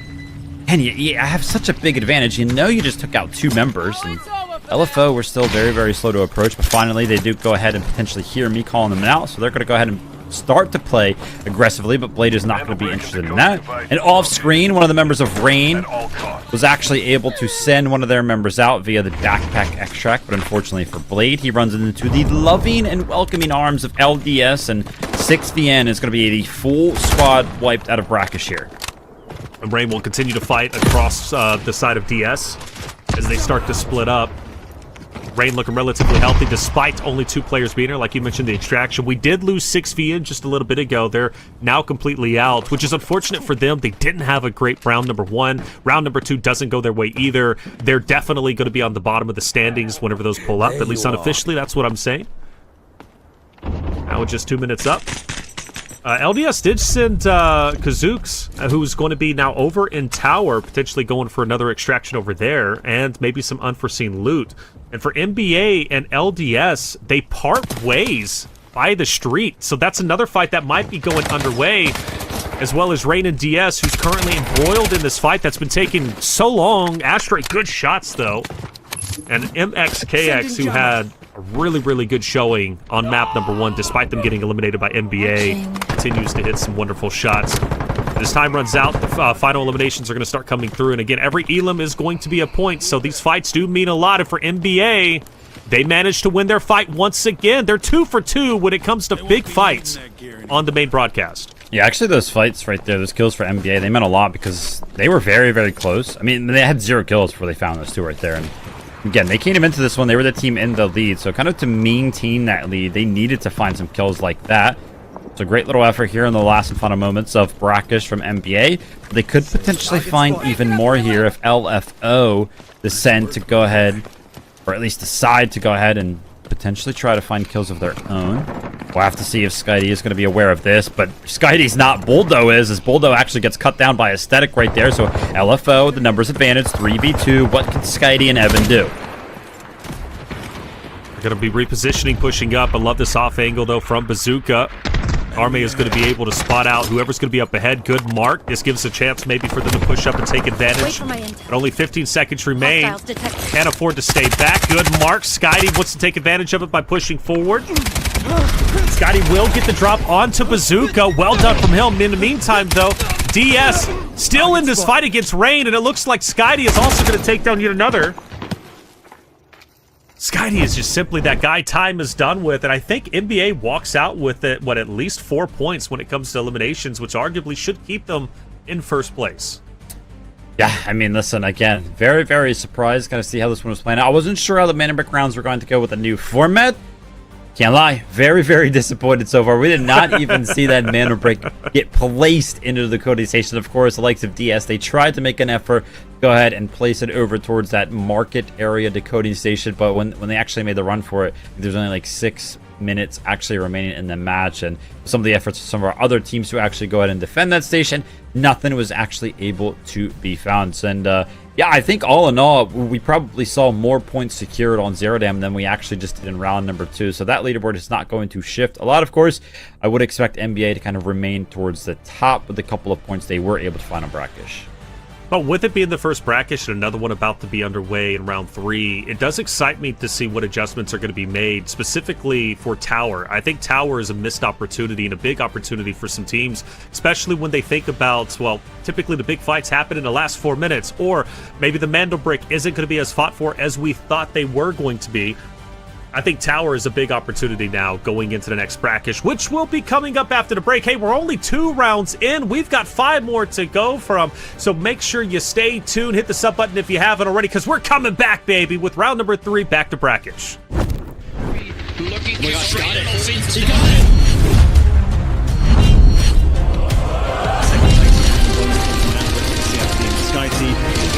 Why not? White hole team. Same exact route. And Luna landed some of the utility. They're going to be able to push knock and land some of the first shots there. He picks up the second one immediately. And on the back foot of that, ending at the coding station, he wants to do just that.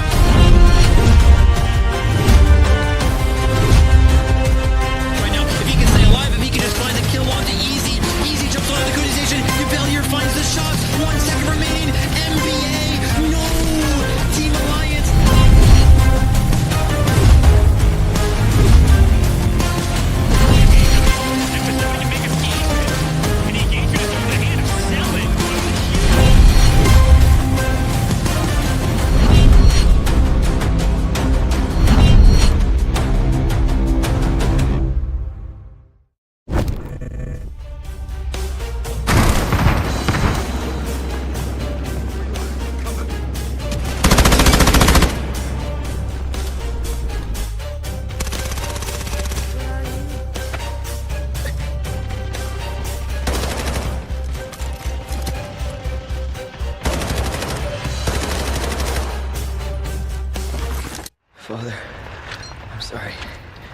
couldn't find hold of her.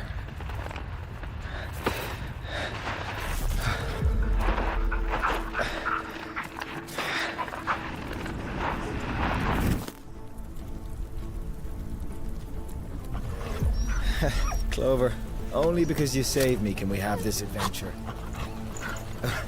Come on, Clover. Time to move. Rowan Walsh. Codename Rover. Class Support. Rover was once an independent outdoor explorer, documenting his expeditions across some of the world's most extreme environments on social media.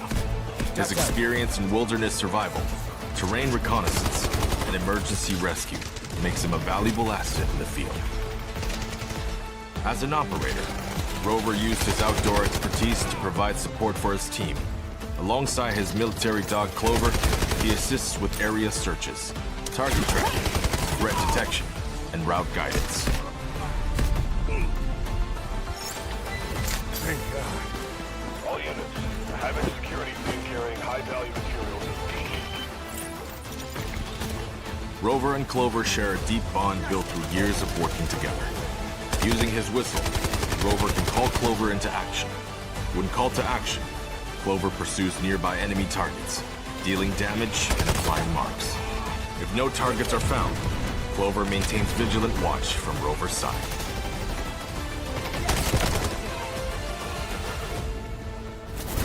All right, girl. Where to next? Huh? Where are you taking me?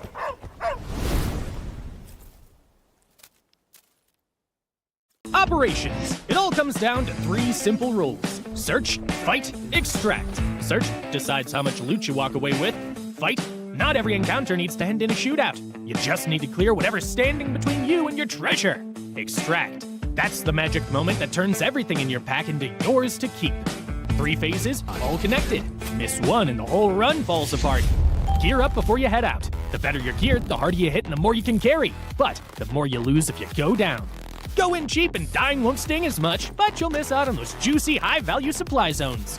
Gear up and go big, or go light and gamble. Your call. Once you're in the match, forget everything else. Loot, loot, and loot some more. Documents on desks, parts and cabinets, bird nests by the roadside, trash cans tucked in corners early on. Grab everything you can get your hands on. Priority targets, safes, and air cargo containers. Snag one high-value item, and boom! You've already covered your entry cost. Now, the real question, keep pushing your luck or cash out while you're ahead. Your pack's stuffed with goodies and you're ready to extract. Then, gunfire erupts ahead. What now? Charge in, slip past unseen, or hang back and let them wear each other down before you swoop in. Just remember, die and you lose everything in your backpack except what's safely tucked away in your safe box. You choose to slip away quietly. Smart move! Your pockets are already bursting, but you can't shake that nagging sound of footsteps nearby. Even distant gunfire's enough to send your heart racing. You finally reach the extraction point. The countdown starts. Hold your nerve, don't blow it with 2 seconds left. Extracted. That weight you've been carrying the whole run finally lifts off your shoulders. Sweet relief. Then, there's the ultimate wild card. You stumble on a mandel brick. This thing's worth a small fortune, but the second you pick it up, every player on the map knows exactly where you are. Everyone's coming for you. You go from treasure hunter to hunted in the blink of an eye. Your only goal now? Stay alive long enough to decode it and cash in big. Whatever path you choose, it only counts if you make it out alive. That's operations for you. Every extraction is a story worth telling. Go make yours. Welcome back, everybody, to Delta Force Rise Series Season 2 Open Qualifiers EMEA. I'm Taylor Reflections, we're joined by Vivid 2 rounds in. 5 more to go. Round 3, Brakkesh. We go back into where we just left off. Once again, airdrop, but this time around Mandelbrick. Remember before in Season 1, Mandelbrick wasn't offered when it came to Map 3. This time around, it is, so we're going to see some early engagements, most likely, but must say, was very surprised, Vivid, of the lack of fighting once the Mandelbrick was picked up from DS's side. They had an opportunity to strike early on, much like they did on Zero Dam with the first airdrop. This time around, though, they pick up Mandelbrick. Quite literally, nothing happens. Secondary Mandelbrick, nothing happens. The teams, they've got to play to win, not to survive, like you said earlier. Yeah, without a doubt. And one of the things that I'll be looking forward to, at least coming into round number 3 here on Brakkesh, for anybody at home that doesn't necessarily know how the spawn works, of course, they are random outside of one little rule set. You cannot get the same tier of spawn in back-to-back games. So those tier 1 spawns are usually the closest ones to the mana brick, of course, spawning kind of around that museum area. So the 2 teams that kind of spawn close to that decoding state or that initial mana brick spawn are not going to be the same 2 teams that actually spawn next to it here in round number 3. So we will see some different teams have the opportunity to kind of make something happen with the mana brick in early stages here of round number 3. So hopefully just straight up having different teams closest to that mana brick spawn will actually switch up the way that we will see this Brakkesh round number 3 play out. Well, what about Tower, Vivid? That was one of the things that wasn't fought for. Traditionally, Tower is fought for a lot. This, or at least map 2, we didn't see it at all. Yeah, Tower is actually usually one of the... So obviously 2 teams kind of spawn over by the Tower area. We do usually see sometimes at least one of those teams take full advantage of the fact it's like, hey, we kind of expect the other team to run towards the mana break because that is the most valuable thing on the map. So one team usually actually takes advantage of that, loots the entirety of Tower. It probably takes them about like 5 minutes or whatever, and then they make their way over towards all of the action. But in round number 2, yeah, pretty much nobody took advantage of any of the loot. Obviously, we did see one of the members make their way down there in the last couple of minutes remaining of the game there. I think that was the likes of LDS, any one of their members. But again, they only had a couple minutes to actually loot up some of the Tower. And we keep talking about it, these squad points, they're more and more important this time around.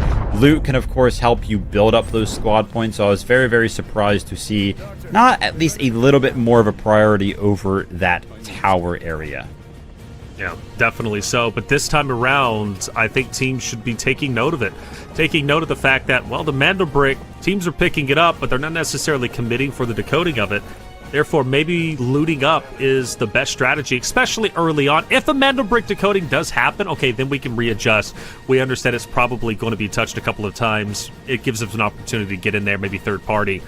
But yeah, I think looting is going to be incredibly important, especially for Tower. And I think we will see teams readjust for that strategy. And I think it's going to be more of a focal point as it traditionally is for sure. But who knows? It's a new format. It's a new season. It's qualifiers after all. You know, NBA Mandelbrick addicts, we know them quite well. The others, we don't necessarily know. It's open qualifiers to get to this point, so everybody's trying to make a name for themselves. But going back to NBA, they have played kind of uncharacteristically, Vivid, at least from what I'm used to seeing from them, because they are traditionally a pretty aggressive team. But I feel like they're parking the bus now more so than they ever have. And I almost think their strategy, I think a Mandelbrick for them is going to be maybe a couple maps in. So we're talking maybe map 4, map 5. But I think for now, they're satisfied with just picking up a couple of kills as the game goes on. And that's really been where they've been getting the bulk of their points. I mean, so far it is working out for them. It's hard to kind of argue with the strategy of a team that is actually in first place. Obviously, it's no actual lead that means much right now. It's only a couple of points. But yeah, if they just continue doing what they have been doing and all the other teams continue to do what they're doing, then at the end of it, 7 games, NBA will be in first place and they'll be the team that goes ahead and qualifies. So a lot to kind of play for here. That being said, I'm very, very interested to kind of see how things change coming into round number 3 here. And one of those changes that I'm going to be seeing here is NBA. They actually go ahead and opt to bring in their Tempest. Now, in Season 1 of Rise series, Tempest was pretty much the staple of actually making anything happen around the map. So seeing a Tempest here, after watching round number 2, gets my high hopes up just a little bit. Thinking about, man, NBA, they might be thinking about that mana brick. They might be kind of calling on some action from all of our other teams. Well, you don't want it to go to waste. Like you mentioned, there's only a limited amount of times that you can use each operator. So typically when you see a Tempest come out, you have to, take action. You can't just play passively like they have been, and already off the rip, something's caught your eye. Tier 1 spawn here for NBA. They're actually going to get the museum spawn. And remember how I talked about it? SVN was kind of in this similar position. But the reason why this museum spawn is so good is because of the decoding station that's in museum. So for NBA, they can kind of use their Tempest off from the inside here and fight for that initial spawn. And then they're immediately onto a decoding station. And this is a pretty common spot here over towards museum to kind of see teams actually go ahead and try to make something happen. So they kind of picked the right opportunity here to actually bring in that Tempest. So good call from the likes of NBA. But we're going to have to see they can actually make something happen out of it.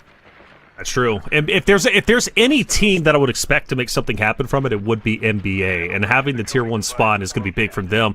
Mandelbrick is up, and the question is, do they grab it? Side note, though, just to kind of catch you up to speed, we talked a lot about Tower. DS is going to be the only team down there so far.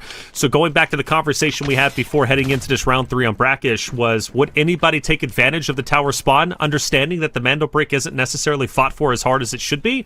Well, DS answered that question by going down there, and they have the opportunity to walk away with a considerable amount of loot. Now, unofficially, DS should be in a pretty decent spot right now, just behind that of NBA in second place. That's all unofficial, of course, but I do believe it's NBA in first, DS in second. But for NBA, already getting pressured by LFO, and Bazooka's been the guy on my watch list. Bazooka, he loves to lead the charge and push forward onto teams and fights, and he looks to be doing the same here against NBA. He's going to be the one that I'm expecting to open up some doors from LFO if doors are going to be opened against NBA. He's going to be so strong in that fight either way. You got to keep a close eye, though, over towards this museum area and NBA specifically, because that 16-minute mark, whenever you see it actually activate, up there towards the top of the screen, it's a very important little note because that's when the Tempest Ult becomes available. And sure enough, Skydie activates the Tempest Ult, picks up the mana brick, and just going to take those robes back. This is exactly what I talked about. We've seen it time and time before. Skydie picks up the mana brick, takes the Tempest robes back, and then they are immediately on to a decoding station. So NBA, our first place team, is now threatening to go ahead and capture a mana brick here, and this will be a 13 squad points for them if they're able to pick it up. But DS, again, gotta go ahead and call them out, man. They just play into whatever kind of spawn they get, whatever position they're in. They're looting tower, and they get that 2 million alloy painting that it can, of course, be kept safe. But Evan, oh my gosh, he had no idea Azu was there. I mean, maybe he had a small little inkling, but fully aware of it, and it's going to cut down the efforts of 6VN very, very early. I mean, man, NBA are looking good off the start. Yeah, they are, man. Their shots are hitting. And NBA going for the first decoding process for when it comes to our Rise Series 2, or Series Season 2, excuse me. First time we've seen anybody take initiative. It's only the second opportunity, but even still, I was honestly convinced we might not see it once. But I knew for NBA, they were going to be the first team to make the attempt for it because they're Mandelbrick addicts for a reason. They are veterans for a reason. They have all that experience. And that first drop is huge. Now, I talked about the scaling scale whenever it came down to the Mandelbrick. And in this case, because we are, in fact, on round 3, 13 points. 13 points will be awarded to the team that successfully decodes a Mandelbrick. Because it's match point, 40 points is what you want to hit. And for Mandelbrick addicts, getting 13 points should arguably put them around 30 or so. Maybe even over 30, depending on the eliminations they're able to get, which means they could arguably hit match point going into round 4. That's how much this Mandelbrick decoding means. 2 minutes and 20 seconds on the clock, but still plenty of teams surrounding them. The question is, who wants to pounce first? Yeah, it's going to be super difficult. I mean, we've obviously got some little extra information here on the side, meaning Reflection Zoo, because we have constant view of the map. 5 teams are actually surrounding Museum right now. Of course, we do know 6VN is chopped down to just 2 members there, so the only team that is not here right now currently is the likes of DS. They're still in tower. They're still picking up all of those reds. They're completely content. As you can see, their profits are now up to 4 million, which has been effectively worth, 2 points. So won't necessarily be worth as many as this Mandelbrick, of course, like Reflections mentioned. 13 points there. But again, still trying to make some efforts happen on the leaderboard as the likes of DS. LDS kind of off to the side now. They've went ahead and opted to repossession, and they're potentially thinking about the airdrop because that will be spawning in close proximity to where they are currently poised and set up. Yeah, they don't have enough opportunity or time, maybe even enough information to get up there and challenge the current 3 teams that are, well, really 4 teams if you count 6VN surrounding the Mandelbrick. So they'll settle with the airdrop, and I think that's smart. But time is running short. And the decoding process is going to happen in about a minute's time. And that's why you can see a lot of movement up ahead of you, specifically from 6VN. But Boldo has a beautiful line of sight. And for 6VN, they just simply cannot attack in the way that they were wanting to attack. Vivid, I think this is going to be a free and clear decoding. NBA, they're hitting their great shots. They've got all lines of sights locked in.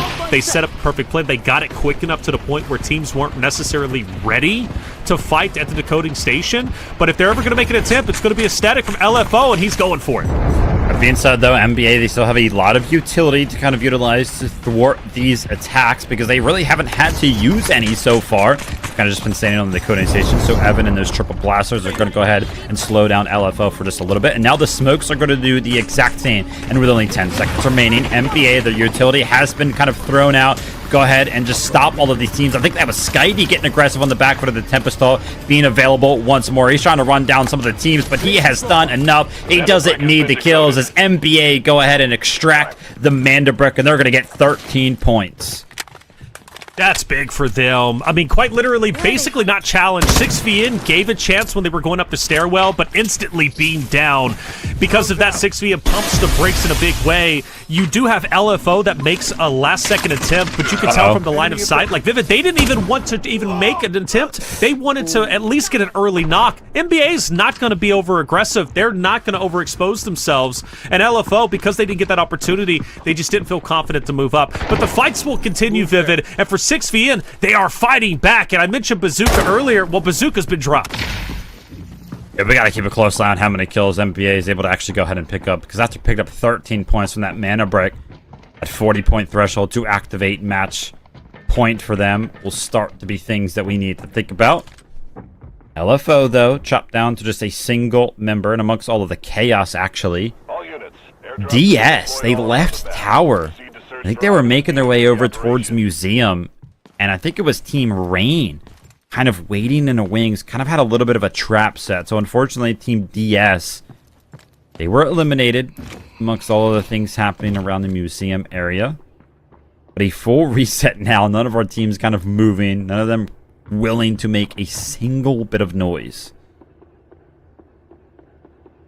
And just to make one final note of Rain, one thing that they've done so very well, in my opinion, is choke points, cutting off teams in rotation. Got caught glimpses of it on Zero Down in round number 1. Brakkesh a little bit too. You know, they were applying that pressure onto the north side, actually almost identical to where they're currently at, where NBA was posted up. Rain does a really good job at just executing under pressure and delivering pressure to the teams that they're going against, but all that is kind of pointless.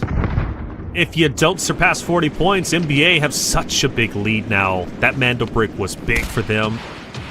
And they're not done yet. You said it best. Got to focus on how many kills they're able to get. And there's still plenty of opportunities. LDS around 6VN still has some members in the vicinity. They lost one, but that's okay. They still got 2 more. And not to, also to take into account, you got the airdrop that's just going to be up to the north. That's going to be another fight that NBA is going to be able to take. I mean, they are head and shoulders above the competition currently. By the way, for everybody at home here, I do have a little bit of a leaderboard on the side here that's live updating for me in Reflections. 30 points is where NBA are at right now. So they would actually have to do a lot more in this specific match to actually go ahead and reach 40. So I don't think that's going to happen necessarily. That being said, though, the closer they get to it, the easier it will be for them to get to 40 in some of the following games here. Ooh. Okay. Not a red that you see every day there. It's being picked up by Blade. 2.3 mil to kind of help out them in their situation, as remember, they are just a duo right now, so they're going to be feeling pretty good about that. But yeah, I mean, 30 points, NBA would probably have to get so much loot and so many kills in this game, and then probably extract as well, because remember, that total asset is actually live updating, right? If you lose some of your guns and your value in a game, you can actually lose some points from that. But for the time being, teams trying to go ahead and deny the loot from the helicopter airdrop. A lot of chaos around. Rain also moving in. Power just fine with the flames, no worries. NBA finally started to move up a bit. LDS still just below them. There's really not a rush in this case for NBA. They can take their time. I know there's only 7.5 minutes remaining. It's not a terrible amount of time, but for them, they're doing just fine. Good shot. It's a knockdown one from Rain. LDS, do they take advantage of this? I think they do. Maybe they push up to try and get the finish. MKX has already taken his teammate, taking him upstairs to try and get the revive. For LDS, they are taking a little bit of time. And MXKX had a choke point on the stairwell, decides to give that up, isolates his other teammate. And I think Rain might be put into the blender, but then again, from a distance, there is going to be one laying down some cover fire, but he's now by himself, and he's choosing to push forward. Yeah, the unfortunate part there for the likes of Rain is that they only had 2 members actually in this building. Their third was off to the distance, so Shuya here is going to have to try to make something happen. It is a 1v2, so it is going to be possible some of the utility available, and with the crawler nest being thrown out here, could potentially be enough. That being said, he goes ahead and opts to kind of play for some of the information, fake information that may be, as he activates the lift right there to make them think twice about where he could potentially be. The sliders to kind of help out here. The shots are kind of found for one of the kills, and he's going to go ahead and turn this into 1v2. Remember, one of those 2 members is very, very low because they have not had the opportunity to go ahead and reset. That being said, Empower now back to what feels like full HP. The heals do come in, but take a look at this. MBA is here as well. This is going to be Skitey with the Tempest ult activated. Ran out of ammo and opted for the knife, so that's going to be huge for them. And on the back foot of that, LDS, they actually get chopped down. The last remaining member of Rain finds it. Oh my gosh, and there's so much loot. Remember, they found that 2 mil item just a little bit earlier. Plus, Rain was able to get... I think Rain was able... Because they took down DS, they got the 2 mil item. So there's still plenty of loot here. And that's dangerous for anybody looking at NBA's score count, now at 31. More eliminations maybe to come. If they can somehow finish off this fight, pick up all of that loot, that's what, at least 2 more additional points based off of loot that they're able to accumulate. Maybe even 3. That's a big come-up and a big opportunity for Shua. He's already backed away from Rain. He tried to be the hero, and at one point it was looking like he was going to be, but he's forced to stay alive. I mean, 2 million is still a point, right? So if he can get out or at least try to extract, which he might be able to do so very shortly, I mean, that's still decent for Rain, who had a great game and arguably should be in second place. NBA finding some of the kills there and finding some of the loot.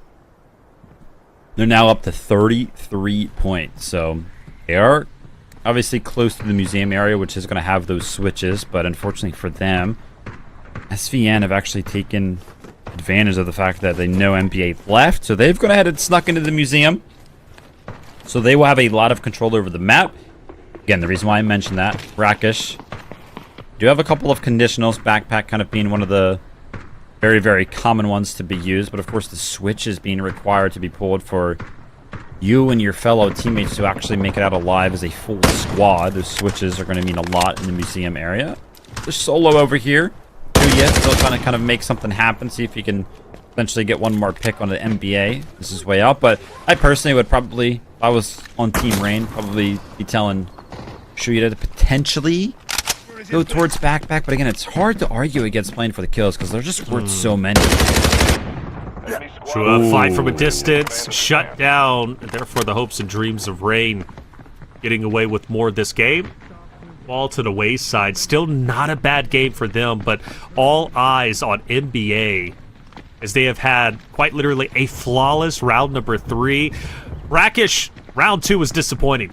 Mando Brick was fought for twice, but nobody really gave it their all. Nobody put their heart into it. This time around, though, NBA takes big advantage. And they should be able to finish off the remaining players, despite some stragglers. 6v and being on the outside. Although Blade does have this off angle, he can make things weird for NBA. Gotta tell you, with all the loot and some of the kills that NBA were able to pick up, 36 points is where they at right now. I don't think there's enough opportunity for them to actually go ahead and hit 40 here. I mean, you have to pick up the 3 kills, and then there's no way for them to actually go ahead and pick up the extract. Oh my gosh, Skitey finds Blade?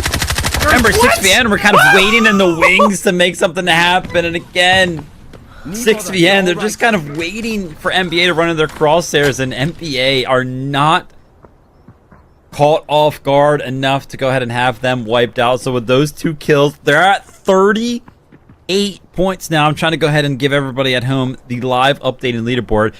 Remember, if they're able to hit 40 points this game for the rest of the games that we play today, they Dakota Manor will end the competition early and they will just win.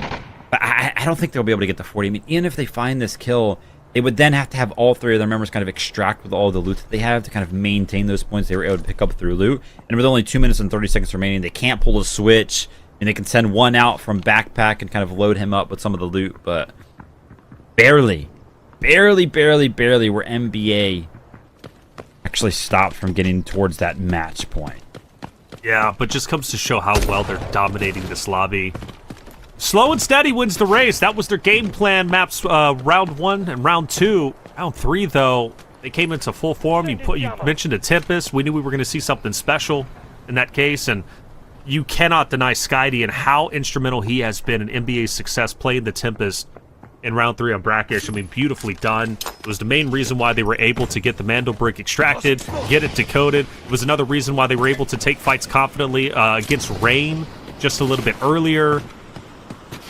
Beautifully done. And even if they don't hit 40, which they're not going to, I mean, still Vivid, they're in such a good spot heading into map 4 ultimately. I mean, even now they have such a big lead. Oh, and then you get another one too. Puts them up to 39. I mean, it's not possible to hit 40, right?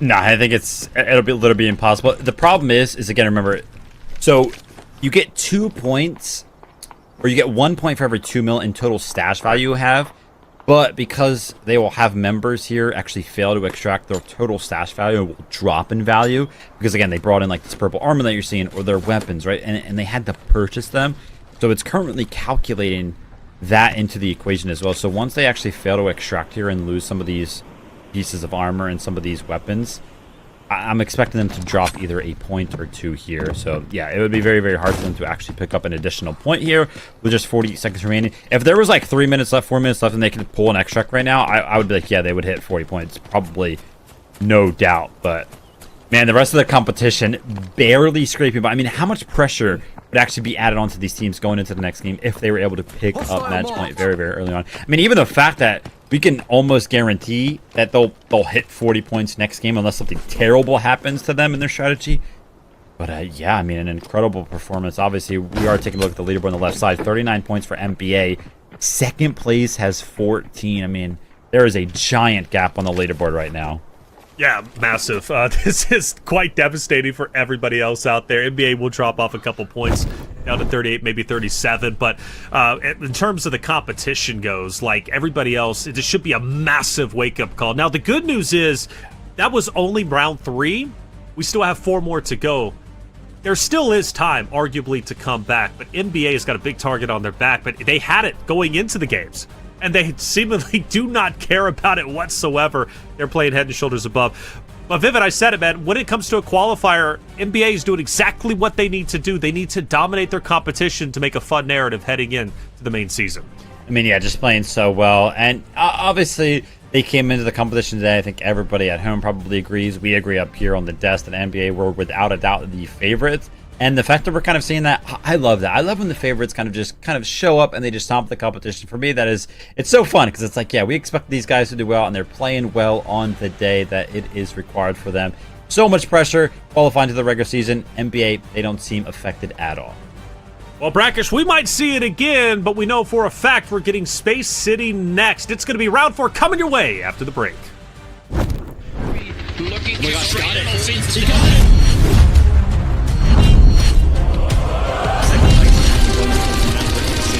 Sky team. Why not?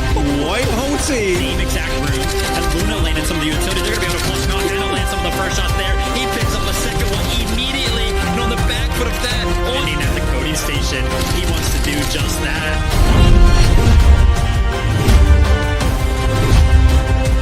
Right now, if he can stay alive, if he can just find the kill on the easy jumps on the coding station. Valier finds the shot. 1 second remaining. NBA, no! Team Alliance.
operators. If you're looking for more intense fights and rare rewards, welcome to Space City. Most of the high-value loot is packed into the core area, so every squad wants to get there first and claim their share. With so many spawn points, most squads risk getting picked off on the way in by teams already holding the routes to the core. Compared with the other spawn points, Dormitory is the dream spawn. If you get Dormitory, you're already holding a much better hand. A Dormitory team can clear the outer threats more easily and reach the core more safely than from any other spawn. So, how do the pros gather information and make their way into the core from Dormitory? Welcome to this episode of Play Like Pros. We're looking at how MW from the Americas region played their Week 1 group stage match in the Rise series. After spawning at Dormitory, MW split up. One player took the balcony, one watched from the top of the second floor stairs, and one held the bottom to track the other teams. From the balcony, Rapid SSJ spotted the Westgate squad heading for the swipe point and fired a Volt Arrow to disrupt them. But TN, who spawned at Westgate, made the smart call and smoked the spot above the blue car. Crisp handled the car, then fell back beside the blue car to avoid Rapid SSJ's Volt Arrow and the spray coming through the smoke. Before the smoke cleared, TN was already out through the Westgate. MW didn't get a knock, but they got the information they needed. The Central Command and Westgate squads, the two teams that could threaten Dormitory, were already moving into the core area. That meant Dormitory was temporarily safe. So MW took Employee Passage 1, got through the card reader, and entered the core area at their own pace. Of course, a dual route approach is another option. Let's take a look at how SSG from America's region handled it. Right from the start, Kills All took up position above the stairs and landed heavy damage on NTMR as they came out from Central Command. Meanwhile, Skies and Too Easy headed to the balcony together to track the Westgate squad's movements. After confirming that both the Westgate and Central Command squads had cleared out, SSG made a bold call. Assault Kills All would push through Employee Passage 1 alone. Intel Too Easy and Support Skies would trail the Westgate squad instead. By approaching from two different angles, SSG created a crossfire setup. They systematically cleared the area and only advanced into buoyancy once they knew the route was completely safe. With that intel, SSG figured out that MW was heading for the decode point in the middle of Central Command's sand area via Employee Passage 2. Skies and Kills All moved quickly to hold the Central Command bridge. Meanwhile, Too Easy held the guard, acting as a wall to pin down squads in the core area and keep them from supporting their teammates.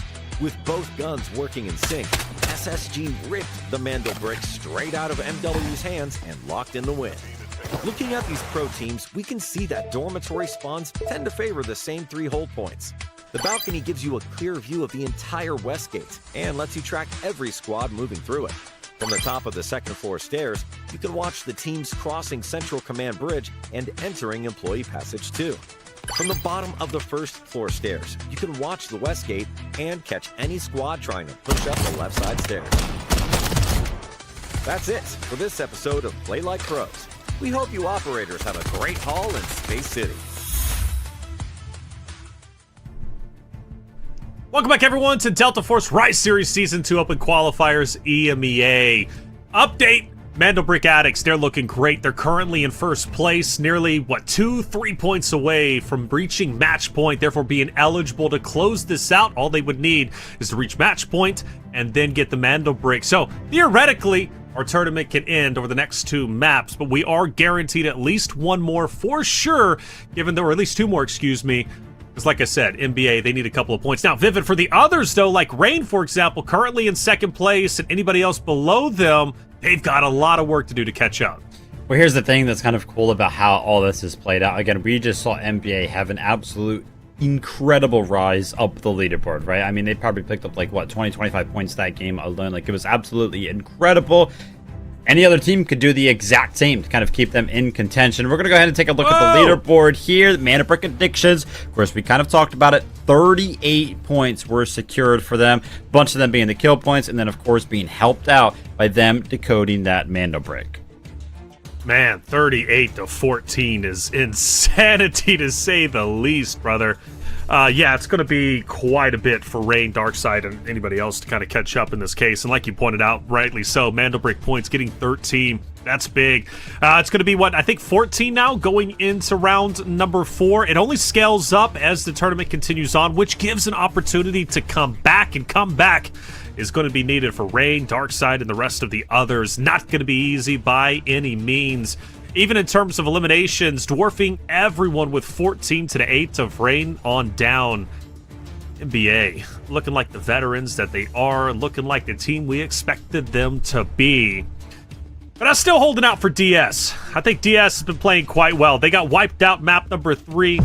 I've got good faith that they're going to be able to come back and do quite well. We move into Space City, though, coming up next, and you notice no airdrops being fought for the remainder of our tournament. However, Mando bricks all around for everybody to take. And if you're Rain or anybody else below them, you're going to have to take it, brother, because you need those points desperately. Space City, though, here's a tough thing about Space City. Once you actually make it over towards Space City, remember how we were kind of talking about Brakkesh? Oh, you could play for so many different things. You could play for all the loot in Tower of Babel, or you can play for the airdrops that are kind of spawning around, or you can even, kind of play for the helicopter.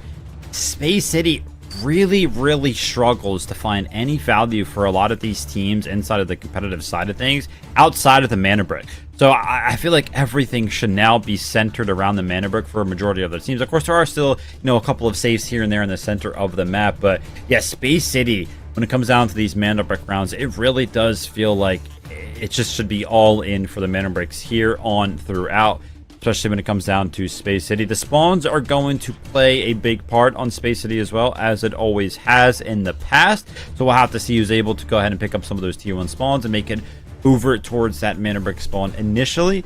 And I'll be very interested to kind of see what operators our teams actually go ahead and opt to bring in here. It's very frequent and common, or at least in season 1 it was, at least, that as soon as we hit Space City, that is when the Tempest started to get invested quite heavily. So will any of our teams start to go ahead and copy the strategy that NBA kind of employed in that third round, that second round of Brakkesh?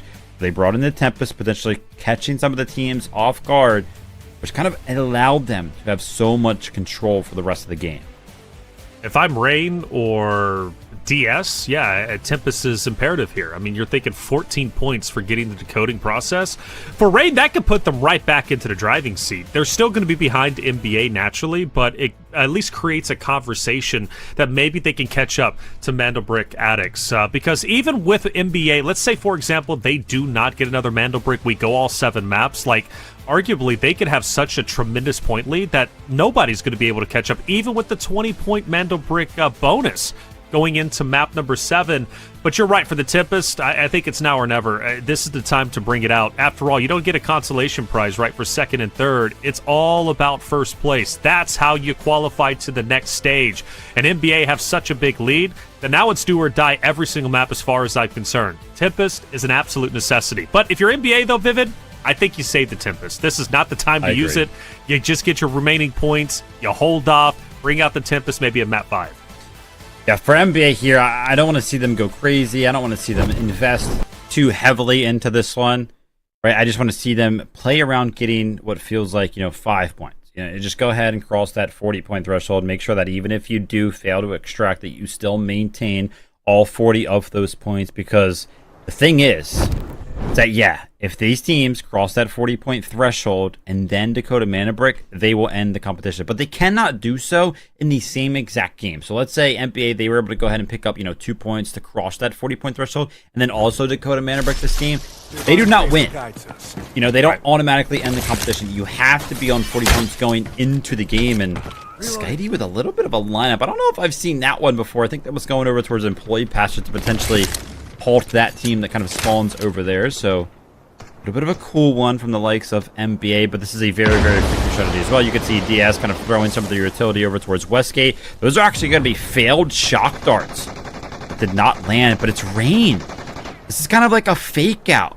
They go ahead, they swipe the key card, but they don't actually run through Westgate. They actually hold some of their players back, hoping that DS just kind of runs forward and is caught off guard there. So again, Rain constantly setting traps like you have called on multiple times.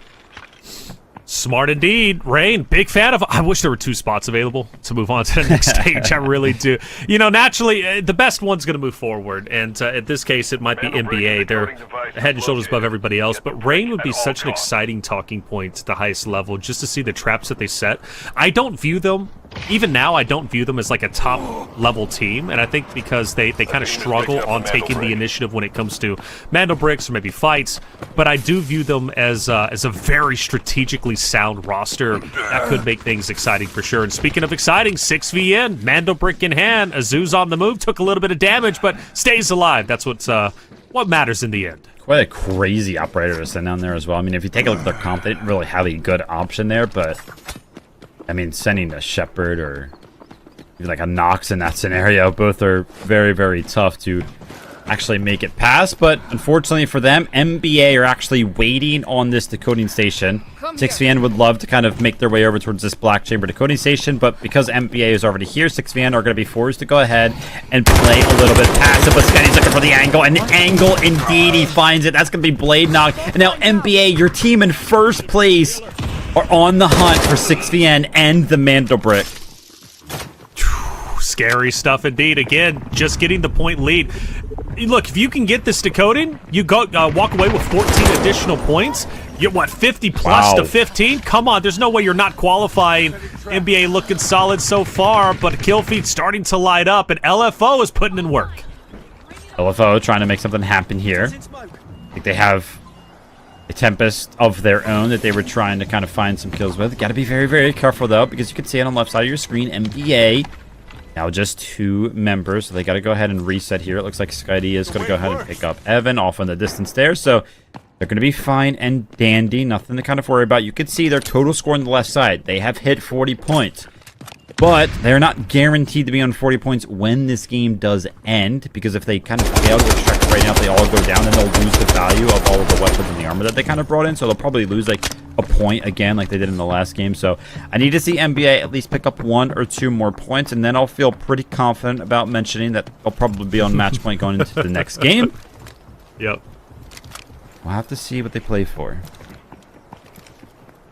Let's see. I mean, really, the world is their oyster, brother. They got all the opportunities before them. The enemy got the Mando brick.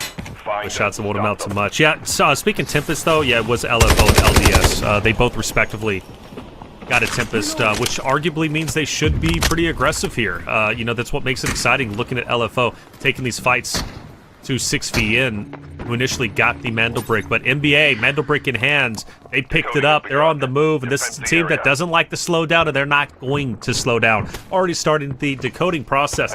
If I'm anybody in this lobby, Vivid, anyone at all, I am throwing everything I possibly can, all strategies, all bodies, straight ahead, to just stop NBA from getting this Mando brick, because arguably, that is a death sentence when it comes to points.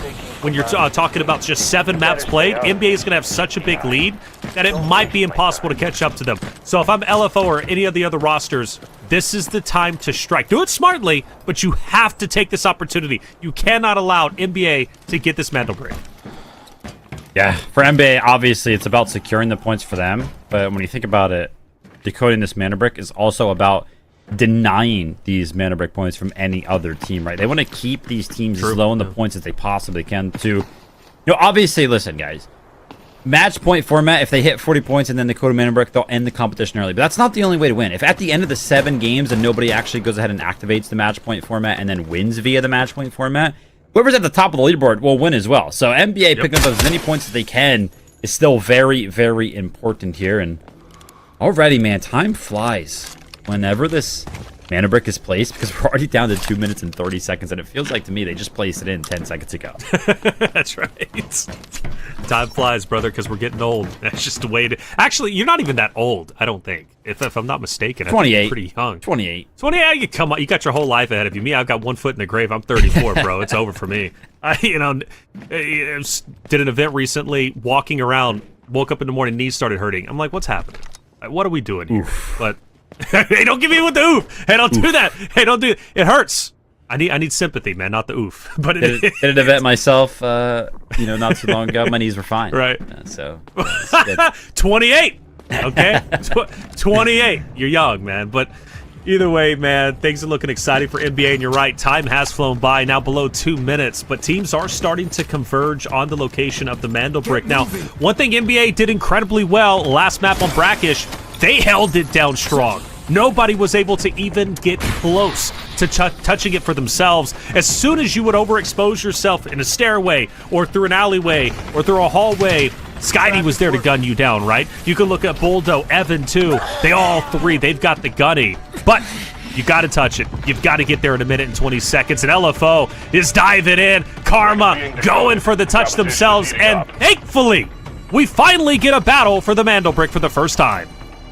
There it is. The steal does come in. But I like this from NBA, right? They weren't invested in actually defending that initial decode for them because remember, they got to be thinking about those scores. They want to go ahead and cross that 40-point threshold, so fighting for it is a little bit risky. They just want to kind of find a straggler here and there to pick up a couple of extra points, but take a look at this. Rain, they find a straggler of their own. Unfortunately for Bazooka, he's going to be on the receiving end of that one, and LFO, the team that kind of contested for the mana break, is going to be chopped down to just 2 members remaining.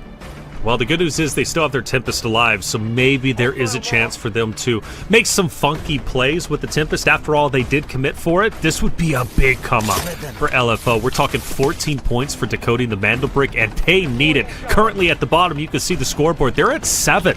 So this would be a major come-up. Still a lot of work needing to be done to catch up to NBA, but it is a start nonetheless. And you brought up wisely, Vivid, about denying points. LFO arguably would be denying big points for all the other rosters, including NBA. So if LFO can hold on with just 2 players, that would be miraculous, but it would be much needed. Memento going to try to go ahead and secure some of this loot, but DS were actually waiting in the wings. So unfortunately for Rain, their initial strategy here of kind of approaching the Black Chamber building has been stopped in its tracks. And Trixie, man, you got to hit some of these shots. That was an opportunity to potentially pick up a second kill right there for the likes of DS. My question is any one of these teams, and if one of these teams, which one is it going to be that actually jumps onto this decoding station and denies it for LFO? That's Skydie in the kill feed, though. He finds M-Power. I think that was the Tempest for LDS, though, so that kill is not going to be able to be secured right now for NBA, but they're getting closer and closer to trying to find one of the kills that they so desperately need. LDS on the move themselves. The second team that invested in a Tempest. The other one, LFO, currently in control of the decoding process. DS well on the move on the outside, trying to get the remaining finishes onto this Rain roster. Rain on the outskirts, as they typically are. As far as the Mandelbrick fight goes, though, only a minute on the countdown. LFO still very much in control. NBA might be making an attempt, maybe starting to push up to get to the Mandelbrick themselves. We'll find out in just a second if that's going to be the case. And actually, Boldo does manage to get a drop onto Kazuka, so that's going to be off-screen currently happening. It is going to be NBA pushing up towards the Mandelbrick. Decoding process, just 40 seconds remaining, but they've got a chance to get it. So they just got to continue to move up. In the meantime, for DS and Rain, embroiled in a fight to the death. And it is going to be Rain fully eliminated. Big wins coming out from DS. A huge win there for DS. Not only that, but they keep all 3 of their members actually standing, so they don't have to play for any of the rests. But SVN actually catch the last 2 remaining members of LDS completely off guard. They open the door, and that's going to give them the sight line. Now Skydie's going to go ahead and try to stop the approach from 60 in here. Just a simple shock dart actually does enough damage. I think you let him get the touch, right? Because it'll reset the timer, giving NBA an opportunity to fight for the Mandelbrick once again. Touch goes in. Evan actually takes it. Does he get it in time? He does. I mean, we're talking quite literally 3 seconds on the timer when Evan finally gets up there, but he did it just in nick of time. Yeah, great effort there from the likes of NBA, playing for absolutely everything right now. You can see, unfortunately for them, though, a couple of their members have gone down, but they did go ahead and secure an extra kill right there, so they're on 41 points. The thing that I'm thinking about right now is how much is the loadout actually worth right now for the last remaining member of NBA, but he's going to go ahead and secure it, right? 42 points is definitely going to be enough to make sure that they're going to be on match point going into the next game. So great individual effort right now from Evan, and I mean, heck, Skydie as well. DS numbers advantage. They're the only 3-man roster left remaining. Evan, amongst all the chaos, somehow picks up a straggler, and I think he's going to make it out alive and potentially reset. This is where DS, they see the numbers dropping. They realize they're the only full force that can actually attack LFO. They're going to be waiting in the wings. If you're DS, this is a beautiful, beautiful opportunity. Because, again, 14 points for decoding the Mandel break. That'll put them up to 29. They'll be knocking on the door, potentially catching up to NBA. But this is their best opportunity to do so. And they get it without a fight. They're able to take the Mandel break decoding process for themselves. Now 2 minutes on the clock. But Evan is still waiting in the wings. And he has set the trap. And if DS goes through the choke point, they are cooked.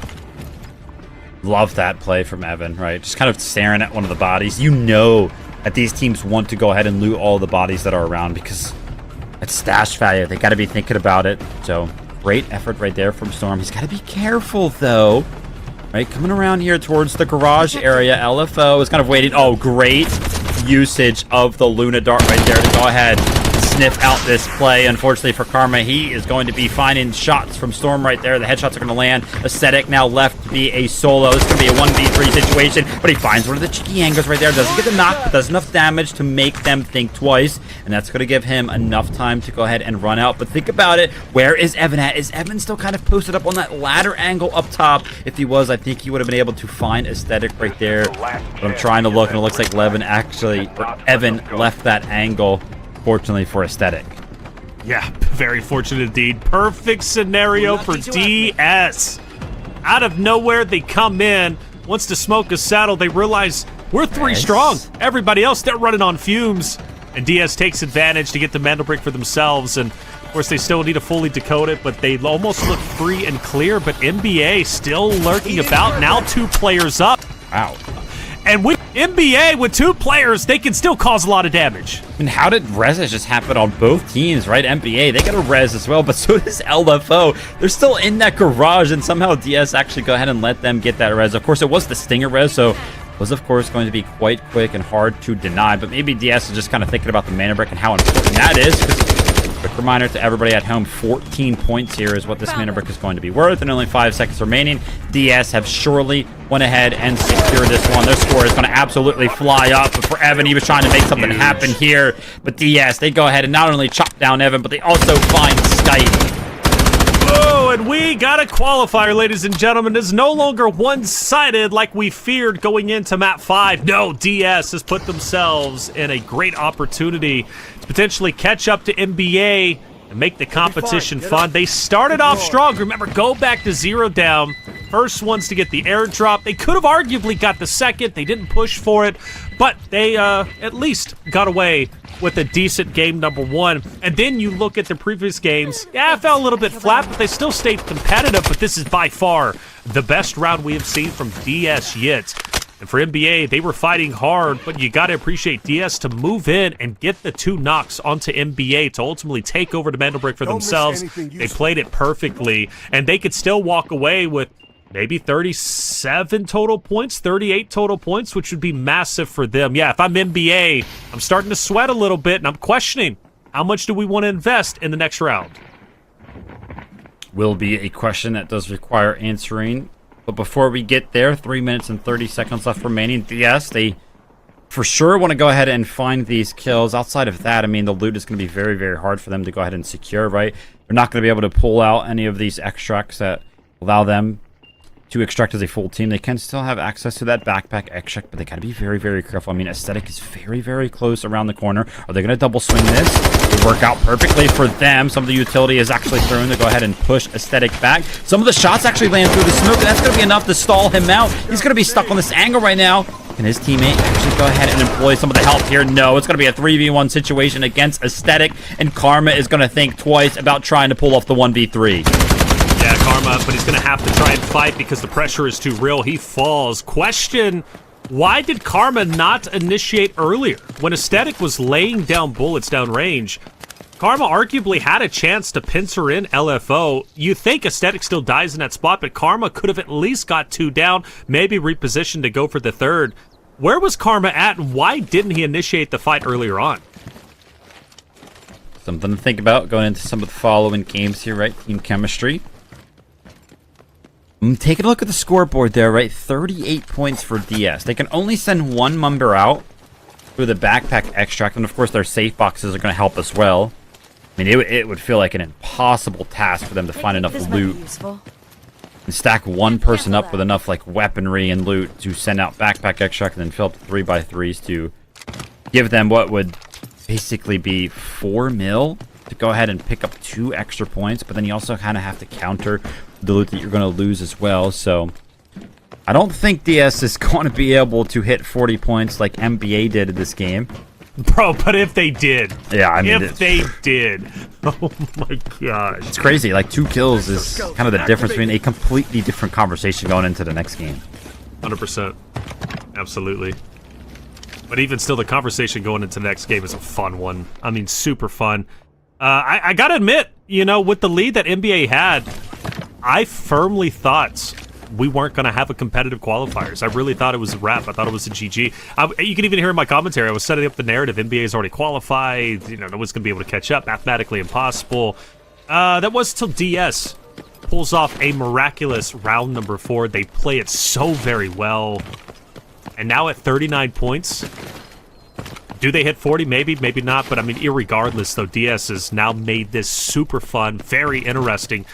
And now puts an even bigger target on the back of NBA. Because, you know, DS is one thing, but I still think, like, when people see NBA on the battlefield, they're going to put more of an emphasis in their fights against them versus they would against DS. DS could fly under the radar and arguably finish in first place.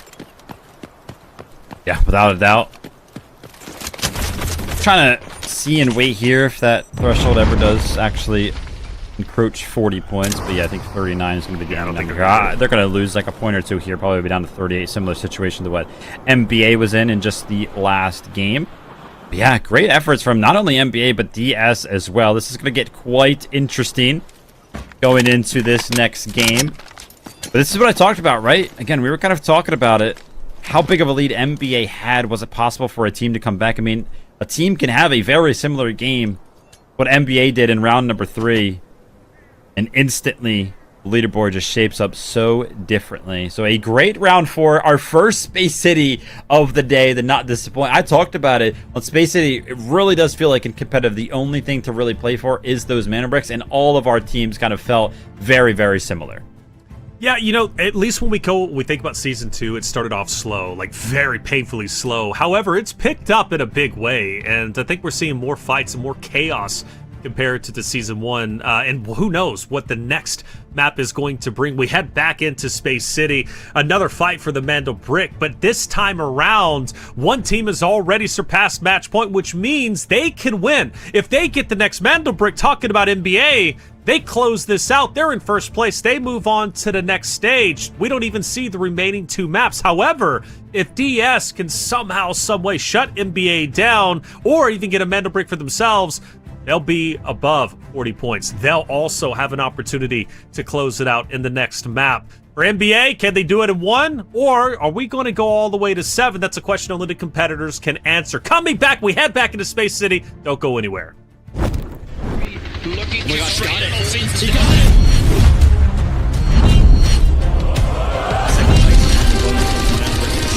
Sky team. Why not? White hole team. Same exact route. And Luna landed some of the utilities. They're going to be able to punch him out. Hannah lands some of the first shots there. He picks up the second one immediately. And on the back foot of that, landing at the coding station, he wants to do just that.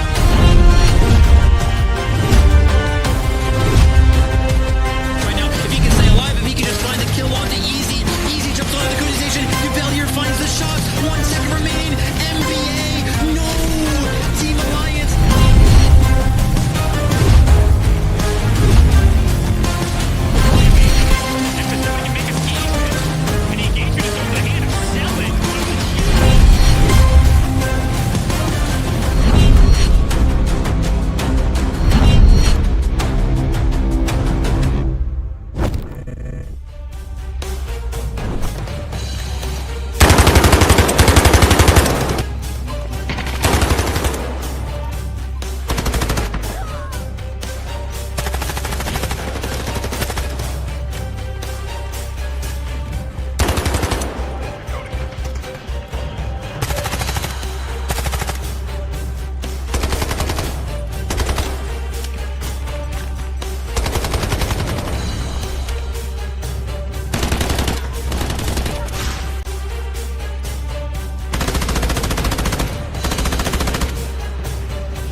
Operations. It all comes down to 3 simple rules. Search, fight, extract. Search decides how much loot you walk away with. Fight, not every encounter needs to end in a shootout. You just need to clear whatever's standing between you and your treasure. Extract. That's the magic moment that turns everything in your pack into yours to keep. 3 phases, all connected. Miss one and the whole run falls apart. Gear up before you head out. The better you're geared, the harder you hit and the more you can carry. But the more you lose if you go down. Go in cheap and dying won't sting as much, but you'll miss out on those juicy, high-value supply zones. Gear up and go big, or go light and gamble. Your call. Once you're in the match, forget everything else. Loot, loot, and loot some more. Documents on desks, parts and cabinets, bird nests by the roadside, trash cans tucked in corners early on. Grab everything you can get your hands on. Priority targets, safes, and air cargo containers. Snag one high-value item, and boom! You've already covered your entry cost. Now, the real question, keep pushing your luck or cash out while you're ahead. Your pack's stuffed with goodies and you're ready to extract. Then, gunfire erupts ahead. What now? Charge in, slip past unseen, or hang back and let them wear each other down before you swoop in. Just remember, die and you lose everything in your backpack except what's safely tucked away in your safe box. You choose to slip away quietly. Smart move! Your pockets are already bursting, but you can't shake that nagging sound of footsteps nearby. Even distant gunfire's enough to send your heart racing. You finally reach the extraction point. The countdown starts. Hold your nerve, don't blow it with 2 seconds left. Extracted. That weight you've been carrying the whole run finally lifts off your shoulders. Sweet relief. Then, there's the ultimate wild card. You stumble on a mandel brick. This thing's worth a small fortune, but the second you pick it up, every player on the map knows exactly where you are. Everyone's coming for you. You go from treasure hunter to hunted in the blink of an eye. Your only goal now? Stay alive long enough to decode it and cash in big. Whatever path you choose, it only counts if you make it out alive. That's operations for you. Every extraction is a story worth telling. Go make yours. Father, I'm sorry. I couldn't find hold of her.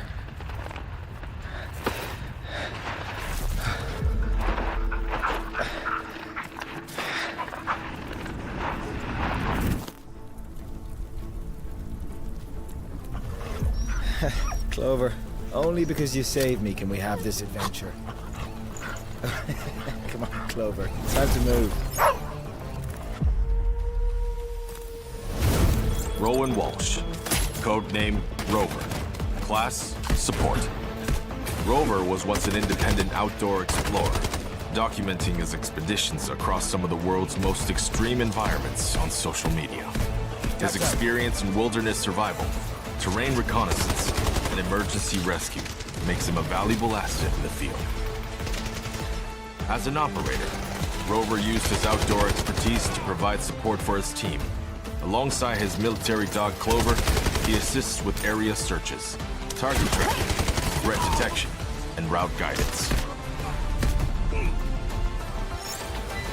Thank God. All units, the Havoc security team carrying high-value materials is Rover and Clover share a deep bond built through years of working together. Using his whistle, Rover can call Clover into action. When called to action, Clover pursues nearby enemy targets, dealing damage and applying marks. If no targets are found, Clover maintains vigilant watch from Rover's side.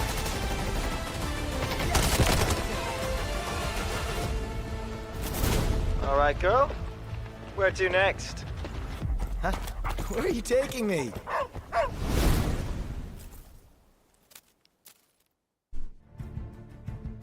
Welcome back, everyone, to Delta Force Rise Series Season 2 Open Qualifiers. This is EMEA. We're going to have Americas in just a little bit later on today, but as far as EMEA goes, it was looking very one-sided until the last round, which was incredibly exciting. DS getting the Mandelbrick, being the final team standing, puts themselves, what I want to say, about 8 points away from catching up to NBA, which, at one point, Vivid, that seemed like an impossibility. Yeah, I mean, NBA have absolutely stomped throughout the day so far, but the leaderboard does not tell the full story as DS is still very, very close behind. That being said, I mean, we've been throwing a lot of praise towards DS and their way as well. Obviously, before that game, they weren't necessarily up there on the leaderboard to match NBA, but they've just been playing so well. Any single time that they've been given an opportunity to play around, whatever it may be, they have taken full advantage. So it's great to kind of see DS fly up the leaderboard and keep themselves in contention to go ahead and actually win this thing. So now, talking about winning this thing. What the heck are we doing here today, guys? We are trying to qualify for the regular season of the Rise Series Season 2. The only way to do that is left remaining out of the Open Qualifier is to get first place here today. Only one team can go through that is currently playing, so there is a lot of pressure on all 6 of these teams, but EMEA is sitting in a pretty comfortable spot to do just that. Comfortable for now, anyways. They are, in fact, on match point. 40-point threshold. That was surpassed just last round for EMEA, which means they now need to decode a Mando Brick. Well, they don't necessarily need to. There's a cap at 7 games, but if they can decode the next Mando Brick, they win. It's over with. They get first place. They move on. You notice the NPR 4. Match point round 4, that's what they got it. Hey, I'm learning about the graphics here too, and it's awesome to see. All right, we're keeping you all informed. Now, for Darkside and on down for DS, we've been talking about 36 points is big for them. They haven't surpassed the 40-point threshold, but they put themselves within striking distance of EMEA.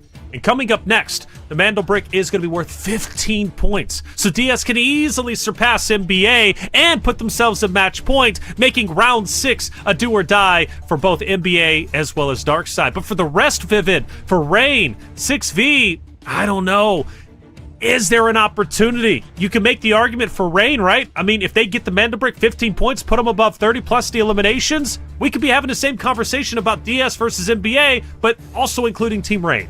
Yeah, without a doubt, we're starting to see the impact of the Mana Bricks in this new format. You can see just how big of a lead they are pretty much netting these teams towards the top. Now, that being said, right, we're going to be calling on EMEA a lot this game to go ahead and close out the series here. If they decode this Mana Brick in this next game, we're done for the day. We are going to go ahead, give them the win, and stop the competition outright. But the reason why I say that is because it's going to be harder for them to actually go ahead and secure this Mana Brick, because the alert in the game that indicates whether or not a team that is currently in the lead that has actually activated match point is back this season. So if EMEA or any other team throughout the rest of the day and throughout the season as well go ahead and pick up a Mana Brick whilst they are on match point, it alerts all of the other teams like, hey, guys, the team that is on match point and could potentially end the competition right now has the Mana Brick. So these teams are going to know when they need to play around the 9 Mana Brick addiction, that Mana Brick, and it's just going to make it so much tougher for them to actually go ahead and close this thing out. See if they can do it. But yeah, that notification coming back into folds is going to be a lot of fun. But I think everybody kind of realizes at this point, right? EMEA, they're knocking on the door of winning. We've got to shut them down. And most importantly, because, you know, top 1, you mentioned it for the qualifiers. If you get first place, you move on. You get second, you don't get anything, right? But a consolation prize of GG, participation award. So everybody should at this point be going for the Mando Brick. We did see 2 Tempest used last game for LFO and LDS. They're only going to have the opportunity for 1 more. For EMEA, same conversation. They used a Tempest in round 3, but it paid off in a big way. They were able to secure the Mando Brick. So we're going to be keeping a close eye on the operator selection, because if we see EMEA go for a Tempest, we know what they're doing. They're trying to close it out in round number 5 as we head into the operator selection. I can't wait to see it. What do we get? And we do, in fact, get the Tempest on Skydie. So you already know. Actually, Tempest all around. My goodness. The only one who doesn't take a Tempest is LFO. Yep. All the teams are starting to feel the pressure here. That being said, I am seeing Evan as well with the gold armor decked out to the teeth. You can see Skydie and Boldo, they're not wearing any armor on the initial load-in, but they probably have it in their rig and their backpack. So some of our players like to play the mind game sometimes with us up here on the desk, but they are, of course, going to be having gold armor. But the reason why the gold armor is such a big investment, because obviously you have to buy the gold armor. It costs alloys just straight up, and you only have so many throughout the competition, but you can only do it once unless you have those lucky wooden sculptures that kind of net you an extra exchange. So buying that kit here for EMEA, this is a full-on investment from them. They are trying to end the competition. They have the operators, they have the loadouts necessary. Can they actually go ahead and pull it off?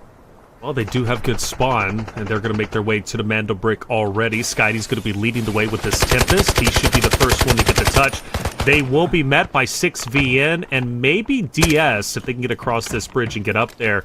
But for Skydie, he's going to be the closest one, joined by 6VN. If he can get out free and clear, EMEA has a good conversion rate of getting the Mando Brick and getting it decoded quickly. You already know that immediately they're going to head forward. They're going to go for the decoding process. 2 seconds remain. Skydie is already there. Actually, maybe it's even Evan who decides to take the Mando Brick. He's going to be the closest one, and he's actually going to go ahead and go for it. Crazy play there from NBA. I mean, they would have had to waited until, again, I talk about it all the time, but when Tempests are on the map, ooh, hold that thought. Skydie, the marksman rifle, finds one of the knocks onto DS, who is, of course, that second place team. So that's a great denial there. But with NBA picking up that mana brick, remember, everybody was alerted. They know who has the mana brick now. But still, that being said, fights are happening amongst other teams around the map. It's Rain versus LFO. But right now, Rain are on top as they found the first initial knock onto Aesthetic. And NBA is going to go ahead and start the decoding process very shortly. And this should look familiar to where it was before. Haven't had that good high spot. Karma's going to fall from LFO. Big news for LFO. They're out. They've been in last place, but that's one less team that NBA has to deal with. It's going to lean into the advantages that NBA have, but like I was mentioning before, that alert kind of goes out, so everybody knows that NBA are currently decoding that mana brick. But one thing that I wanted to kind of bring up, right, sending that stinger potentially catches all these teams off guard, because it takes 2 minutes for that Tempest ult to actually activate, for you to actually find that ultimate. So the 16-minute mark on that timer up there is usually what we pay attention to before those Tempests start to use their ultimate. So Evan kind of running down potentially picks up the mana brick a minute earlier than all of the teams were kind of expecting it to be picked up. So potentially a little bit of strategy to catch everybody off guard. But take a look at this. Evan actually has an as well. I mean, what does NBA not have at this point? I mean, they've got everything going for them. Gold armor. They have the operators necessary to make this happen. They have the initial decode in, and they have the up here. And they're sending Evan to kind of try to defend the CEO office. That being said, with that shot ringing through the office, now the team of Rain is going to know what they're up against. That's right. And Rain defensively have played so very well, but when they get aggressive and they push up, got to run into a couple of issues, but it's do or die at this point in time. And right now, everybody is arguably going to die in the next 2.5 minutes. This qualifier will be over with if NBA is able to get the decoding process done successfully. But anything goes, and DS is also in the vicinity, and that excites me. DS has put themselves in a position to not only surpass match point, but also potentially take this qualifier away from NBA. They did an excellent job before, and DS is, in fact, with the Tempest, going to get the touch, get the decoding themselves. Tempest gets out of the way. We transition to Rain versus NBA. Boldo takes a lot of damage, but he gives even more back over to one player on Rain. Great job from Boldo to go ahead and equalize and make sure that the team of Rain could not press the advantage whilst the Tempest was kind of resting in the back. But NBA actually have the advantage right now. Are they going to be able to go ahead and push forward? No, they are not, as the res is already in for the likes of Rain. So this is going to be a full reset up here towards the top of the CEO office. And whilst all of this is going on, I mean, DS have taken full control over the bottom of Black Chamber, and they might be potentially interested in just full sending to go ahead and defend this one. Ooh. Barely misses that shot. He's okay. Evan taking his time. Goes back for the reach out, goes back for the re-peek, but decides not to fully commit to it. For Rain, they continue to encroach on their space and push up. They understand Evan is going to be deadly with the snipe, so as much distance as they can close in gives more of an opportunity for Evan to miss an up-close and personal shot, and therefore beam him and take him down. But for Evan, does he go for a re-peek again? Surely not. Takes his time and backs away.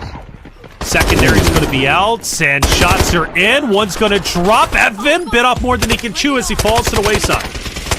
Now it's going to be left to Skydie right now. Remember, this is the team trying to go ahead and defend their opportunity to win the competition, but with 2 members down, it's just Skydie. I mean, if anybody could do it, it would be Skydie, but it's super difficult. But the marksman rifle proves to be worth its effort in bringing it in. Skydie hits the headshot right now. Now Rain is going to be down to just 2 members. 1v2 for Skydie. Can he go ahead and hit some of the utility? The disarm would go ahead and equalize things in terms of the gunplay. The roll comes out. The disarm was too far away. The shots couldn't land, and that's going to be NBA wiped out of round number 5. Oh my gosh, and they lose the gold armor. They committed so much. Their second Tempest, gold armor, and they're done and dusted now out. DS has a tremendous opportunity.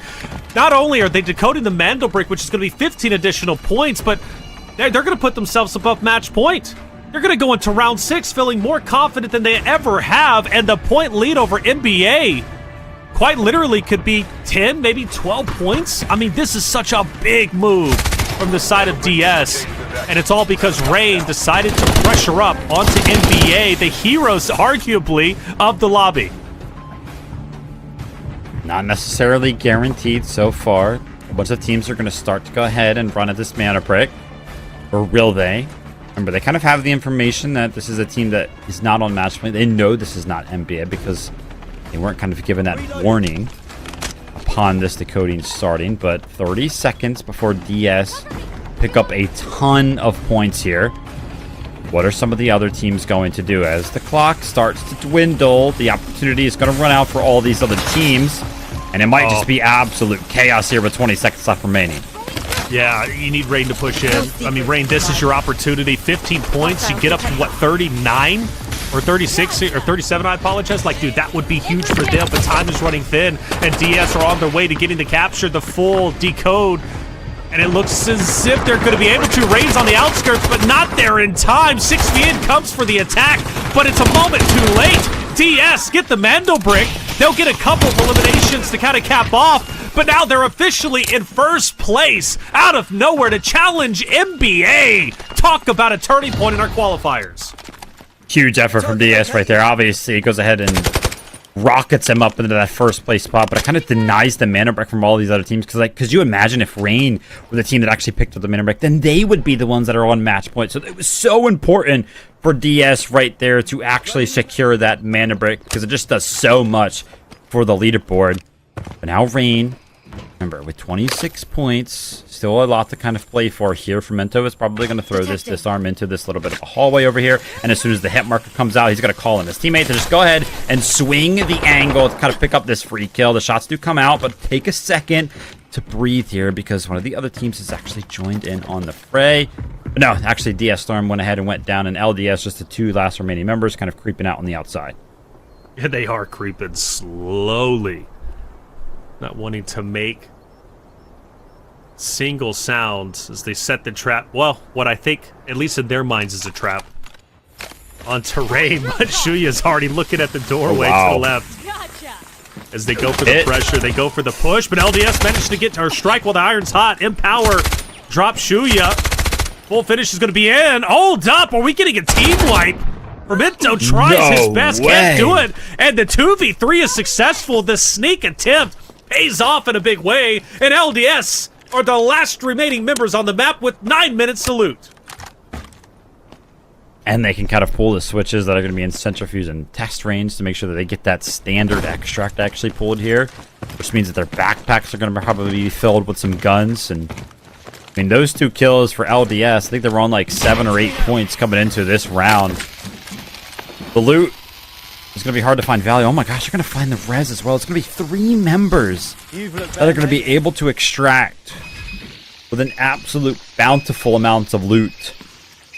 That being said, it is hard to find a lot of points from just loot in general, but you got to imagine with all of the weapons on the ground, that gold armor that we know some of the teams kind of brought in, the arms that are going to be on the ground, I wouldn't be surprised if they're able to get upwards of like 14 mil in total, 14, 16 mil out of this game, which will be a swing of 7 points for them potentially. So we'll have to see what happens here for LDS, but the last remaining team, and this is where the competition gets fun, Reflections, because we get to watch these guys loot for 9 minutes and be super judgmental of their skills at actually fitting in all of this loot in these small backpacks and rigs. I'll let you be the judge of that one for sure, Vivid, but as far as LDS goes, I mean, this is the best case scenario. They played it incredibly well. The reality is, though, they've got such a long come up. Such a long come up to catch up to DS, let alone NBA. But it is possible. I mean, they put themselves in the driver's seat at least to walk away with 20-plus points, which would be huge. But let's theorycraft a little bit while they are looting up. For DS, right, they've got the lead now over NBA. They're going to be on match point. Points only matters if we go a full 7 games, right? And nobody gets to Mando Brick. Nobody's able to secure the match point win. Points then will obviously invariably will matter. But for DS and NBA, going into the next map, both of them, match point, a chance to close it out. That's big for them. But also for Rain.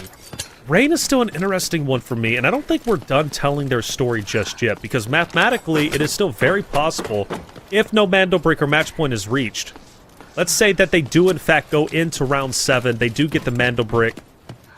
That's 20 points, right? That's 20 points going their way. There's still an opportunity for either Rain, DS, or MBA to win this. I don't think LDS is going to be a conversation, but who knows how many points that they walk away with. But if they were to, I mean, over the next, 3 maps, including this one, if they were to able to piggyback off of this success and take the win, it would probably be one of the craziest comebacks in my esports career, brother. I mean, 2 games is definitely enough to do it. It is possible. We love to kind of play and take a ride on the hopium train here, right? Any team can still technically win. This is still possible. You can pick up so many points, especially with that round 7 mana break being worth 20 points alone. Going into round 6, though, that next mana break will be worth 16 points for the leaderboard. So, yeah, it's just so many points, right? If you go ahead and add up those 2 mana breaks alone, that's 36 points that you could kind of pick up there for the likes of LDS, which would put them in first place as it currently stands if DS and NBA don't get any points in general. But I mean, yeah, NBA now, you got to feel for them a little bit because now the pressure is going to be on. I mean, they invested everything outside of the fact that there is a different team that is not only going to be in first place, but another team that can also obviously end the competition early. I mean, NBA invested so much into that they can't really bring anything in that will give them an advantage in terms of their loadout. True. Lost the gold armor, lost the some coffee, baby. That's actually what I needed to restock. I'm out. Woke up this morning and said, I got two Delta Force shows. I'm out of coffee. We're going to get through this one, man. Well, great gameplay. It's waking me up, which is awesome. But it's true, though, for NBA. I still think they're going to be all right, despite not having S-tier loot to utilize going into the next round. I still think, fundamentally, they're sound enough to still close it out, despite maybe being at a loot disadvantage. But we can't deny that LDS is going to come in next with some banger loot, a banger opportunity, and new, at least reinvigorated energy. Someone fancy this? But something is something. I'm telling you, man. Something. I'm feeling it for Rain. I really am. I think Rain is about to do something big next map. I think it gives us a great opportunity to kind of pick the brains of the chat. Who the chat think is going to actually go ahead and win? I think it's going to be NBA. Reflections is rooting for Rain. Well, I'm saying I think they're going to do something special. Do I think they'll win? I don't know. Now he's switching up, guys. I'm not switching up. I'm just saying. I think we're about to see something special next map. Now, do they win? I don't know. The only thing about Rain, though, is I think defensively, when they're in a slow-paced kind of fight where they can really think about the line of sights, angles, attacks, and kind of how they want to work around a team, I think they excel. But when it comes to like chaotic, up close and personal fights, CQC, like for the Mandelbrick, that's where I feel they fall behind. I don't think they're a bad team by any means. I just don't think they're at the caliber of like DS or NBA in those Mandelbrick fights. And I think that's where Rain kind of falls to the wayside for me. But even still, they're a fun talking point. I think they're going to do something over the next 2 maps. Yeah, I think throughout the day with the plays that Rain have actually been employing, right, it's pretty much just been setting traps around the map. I can almost bet that they have caused the most amount of desk slams today, catching out some of these members. You know what I mean? Like, just like, oh my gosh, desk slam. Guys taking us out. I know it was actually on Brakkesh, I think it was like round 2, where DS fell to Rain because they were trying to rotate over towards Museum, and Rain was just kind of waiting outside of the tower. So those plays have been a little ratty for Rain, but it has kind of kept them towards at least in the top 3 of the leaderboard throughout the day. LDS with a great effort. Just 2 members remaining out at one point, and they went ahead, they wiped out the squad of Rain, actually, and then picked up a ton of loot. So they're going to be soaring up the leaderboard up to 19 points. I think they were on like 8 points going into this one, so this was a pretty good game for them. But you want to talk about good games, it's all about DS, man. Picking up that mana brick and soaring up the leaderboards whilst NBA has a bad game. They're going to be in first place now by 12 points. Yeah, DS looks scary. I mean, that's 2 Mandelbricks in a row they were able to secure. 3 would be insane, but they managed to get 3. They managed to win. Delta Force Rise Series Season 2 Open Qualifier securing their spot into the next stage where the big dogs are going to be playing. We're talking hundreds of thousands of dollars up for grabs. Big news for DS fans, but for NBA, are you still rooting for them? Chat, Vivid asked you a little bit earlier. I'm asking you once again, can NBA close it out, or will DS be the team to do it, or will a surprise attack from Rain or LDS surprise all of us and ended up elevating themselves up the leaderboard? Coming up next is going to be another Space City, another opportunity for the Mantle Brick. A lot up at stake. A lot at stake. Who's going to take it? We'll find out after the break. Looking oh my gosh, got it. He got it.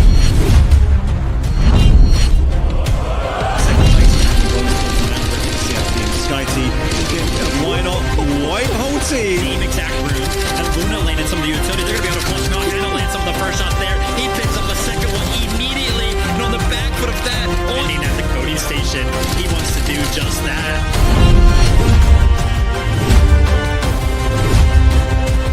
Right now, if he can stay alive, if he can just find the kill on the easy jumps on the coding station. Yvellier finds the shot. 1 second remaining. NBA, no! Team Alliance.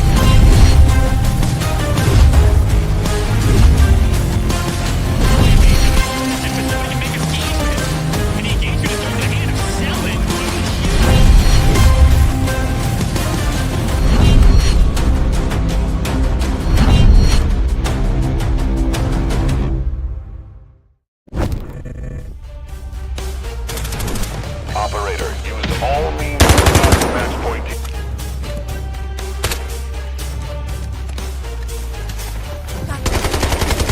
I'm reloading.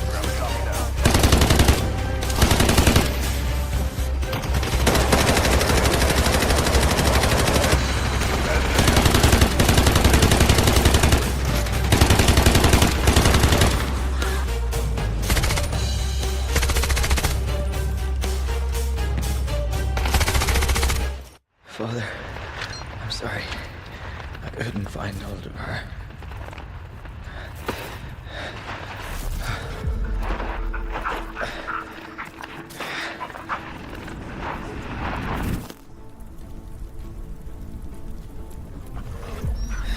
Clover, only because you saved me can we have this adventure. Come on, Clover. Time to move. Rowan Walsh, codename Rover, class Support. Rover was once an independent outdoor explorer, documenting his expeditions across some of the world's most extreme environments on social media. His experience in wilderness survival, terrain reconnaissance, and emergency rescue makes him a valuable asset in the field. As an operator, Rover used his outdoor expertise to provide support for his team. Alongside his military dog Clover, he assists with area searches, target tracking, threat detection, and route guidance. Thank God. All units, the Havoc security team carrying high-value materials is Rover and Clover share a deep bond built through years of working together. Using his whistle, Rover can call Clover into action. When called to action, Clover pursues nearby enemy targets, dealing damage and applying marks. If no targets are found, Clover maintains vigilant watch from Rover's side.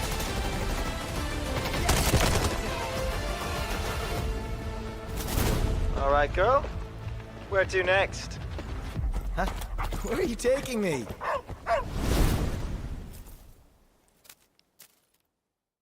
Operations. It all comes down to 3 simple rules. Search, fight, extract. Search decides how much loot you walk away with.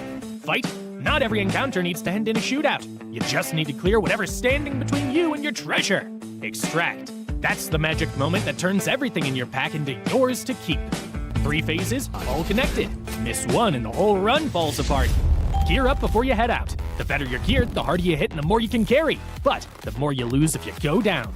Go in cheap and dying won't sting as much, but you'll miss out on those juicy, high-value supply zones. Gear up and go big, or go light and gamble. Your call. Once you're in the match, forget everything else. Loot, and loot some more. Documents on desks, parts and cabinets, bird nests by the roadside, trash cans tucked in corners early on. Grab everything you can get your hands on. priority targets, safes, and air cargo containers. Snag one high-value item, and boom! You've already covered your entry cost. Now, the real question, keep pushing your luck or cash out while you're ahead. Your pack's stuffed with goodies and you're ready to extract. Then, gunfire erupts ahead. What now? Charge in, slip past unseen, or hang back and let them wear each other down before you swoop in? Just remember, die and you lose everything in your backpack except what's safely tucked away in your safe box.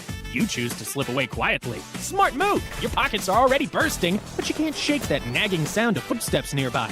Even distant gunfire's enough to send your heart racing. You finally reach the extraction point. The countdown starts. Hold your nerve, don't blow it with 2 seconds left. Extracted. That weight you've been carrying the whole run finally lifts off your shoulders. Sweet relief. Then, there's the ultimate wild card. You stumble on a mandel brick. This thing's worth a small fortune, but the second you pick it up, every player on the map knows exactly where you are. Everyone's coming for you. You go from treasure hunter to hunted in the blink of an eye.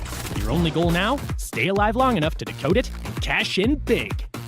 Whatever path you choose, it only counts if you make it out alive. That's operations for you. Every extraction is a story worth telling. Go make yours. We can't hold him off! Fall back! Move! I'll cover you!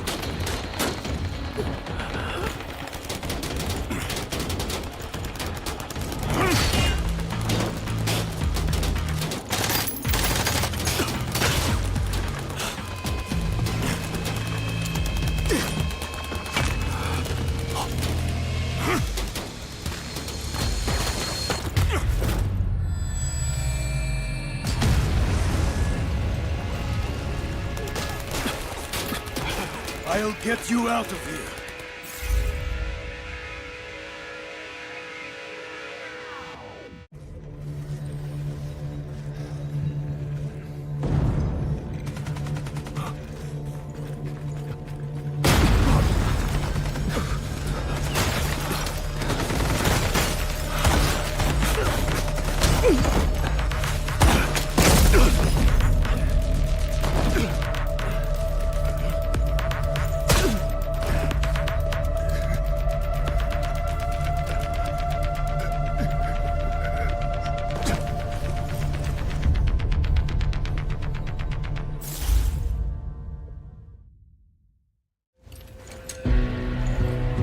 For some, success is measured by bodies in bags.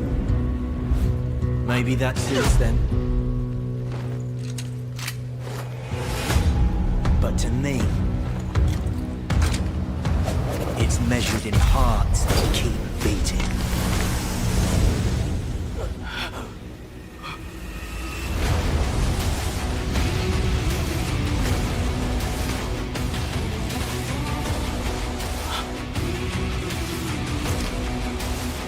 You with me?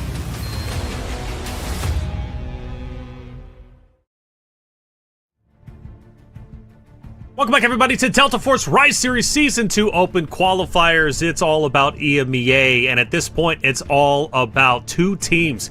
NBA, who are currently in second place when it comes to points, but still have surpassed match point. And then on the opposite side, DS, who just did it. Securing back-to-back Mandel bricks puts them now not only in first place when it comes to points, but also the same scenario as NBA. Past match point, they need one more Mandel brick to close this out to qualify to the next stage.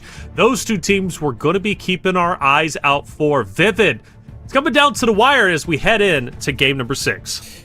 Yeah, it would be very, very interesting to kind of see whether or not this actually ends early, or if we will go all the way to Game 7. Me and Reflections were actually talking prior to the show today, and I think we both kind of agreed we would not be surprised if we saw it go the absolute distance. But let's take a look at the leaderboard and how it is kind of painted out. Of course, with Darkside and Manabrook Addiction both kind of surpassing that 40-point threshold, you can see they're both on match point, which is why they're kind of highlighted in green. But for Darkside, picked up 2 total Manabrook so far. I mean, their Mandel brick point category, 29 points, is just kind of carrying them to the top of that leaderboard. So if Manabrook Addictions or any other team cannot kind of close the competition early, let's say nobody actually activates that match point format by decoding a Manabrook after hitting that 40-point threshold, then this leaderboard, these squad points will actually determine who wins and who qualifies to the regular season or Season 2.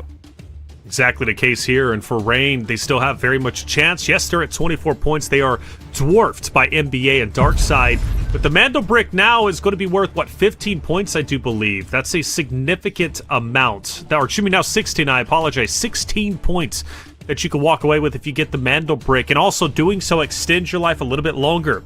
Now, when we go to regular season, match point, it's going to go until somebody wins. Here, though, for the qualifiers, you only get round 7. There's only 2 more rounds left. So if you or a team such as Rain in 3rd place, you go into Space City and you drop the ball, arguably you're done and dusted. It is over with. We take a look at the spawn predictions, and for NBA, going to be a little bit outside where the Mando Brick's going to be spawning up, and then for the side of DS, where are they at on my list? Darkside over to the right. So arguably, the previous spawns were actually terrible for Darkside, yet they still managed to get the Mando Brick. What are they looking at going into round 6?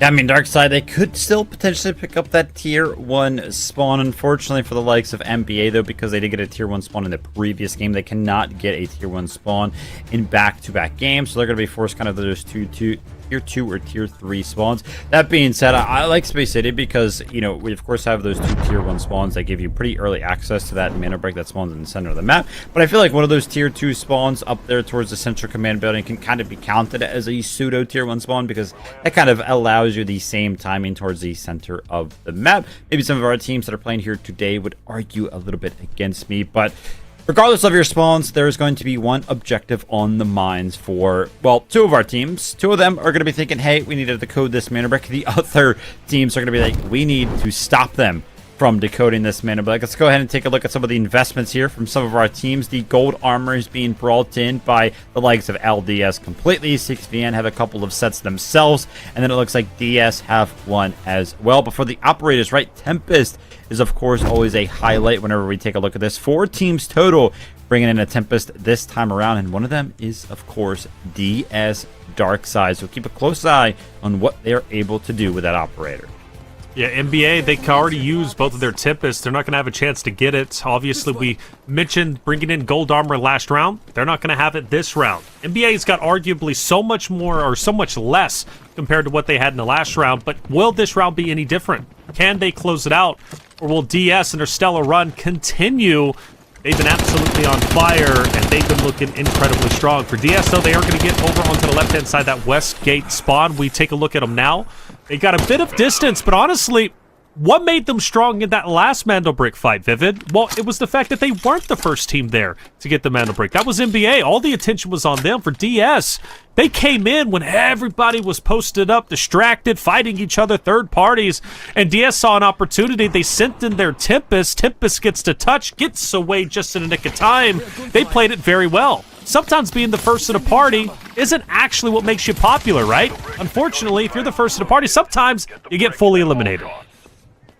It's kind of funny how the map is currently panning out as well. All 4 of our teams that are not on match point are actually in the center of the map, and then DS and NBA are not in the center of the map. You can see here NBA is actually towards the central command building, and then of course DS is over towards that dormitory spawn. So yeah, I think Reflections, you might be on to something here, right? Being late to the party might be the idea, the general consensus here for the likes of NBA and DS, kind of sharing a similar strategy in the sense that, hey, there's a lot on the line. We want to end the competition early, but in order to do so, we feel like our best chance to do that is to kind of just show up late to the fight. Now, what worries me, though, is that if NBA and DS are not going to kind of push their advantages or kind of like push for something to happen around the Mando Brick in the center of the map, will any of the other 4 teams kind of drop down, pick up the Mando Brick, and take it to the coding station?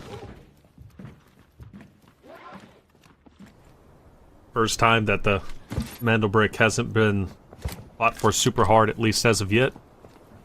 But it gives enough time to posture up. Take your time in this moment.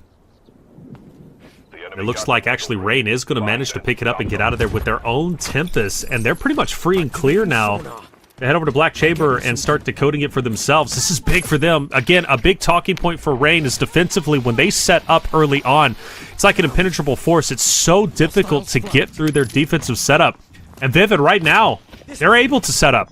They are starting the decoding process. They are the only team currently in this vicinity for Rain. This could be a tremendous come-up. I told you I was feeling something special for this roster. So far, Reflections has been right, but we'll have to kind of see how this one pans out in its entirety.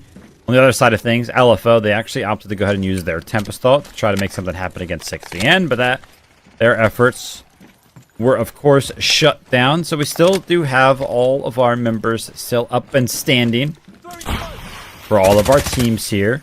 Remember, this is a little bit of a 3v3 that's actually happening over towards the Centrifuge building. This is a little bit offset.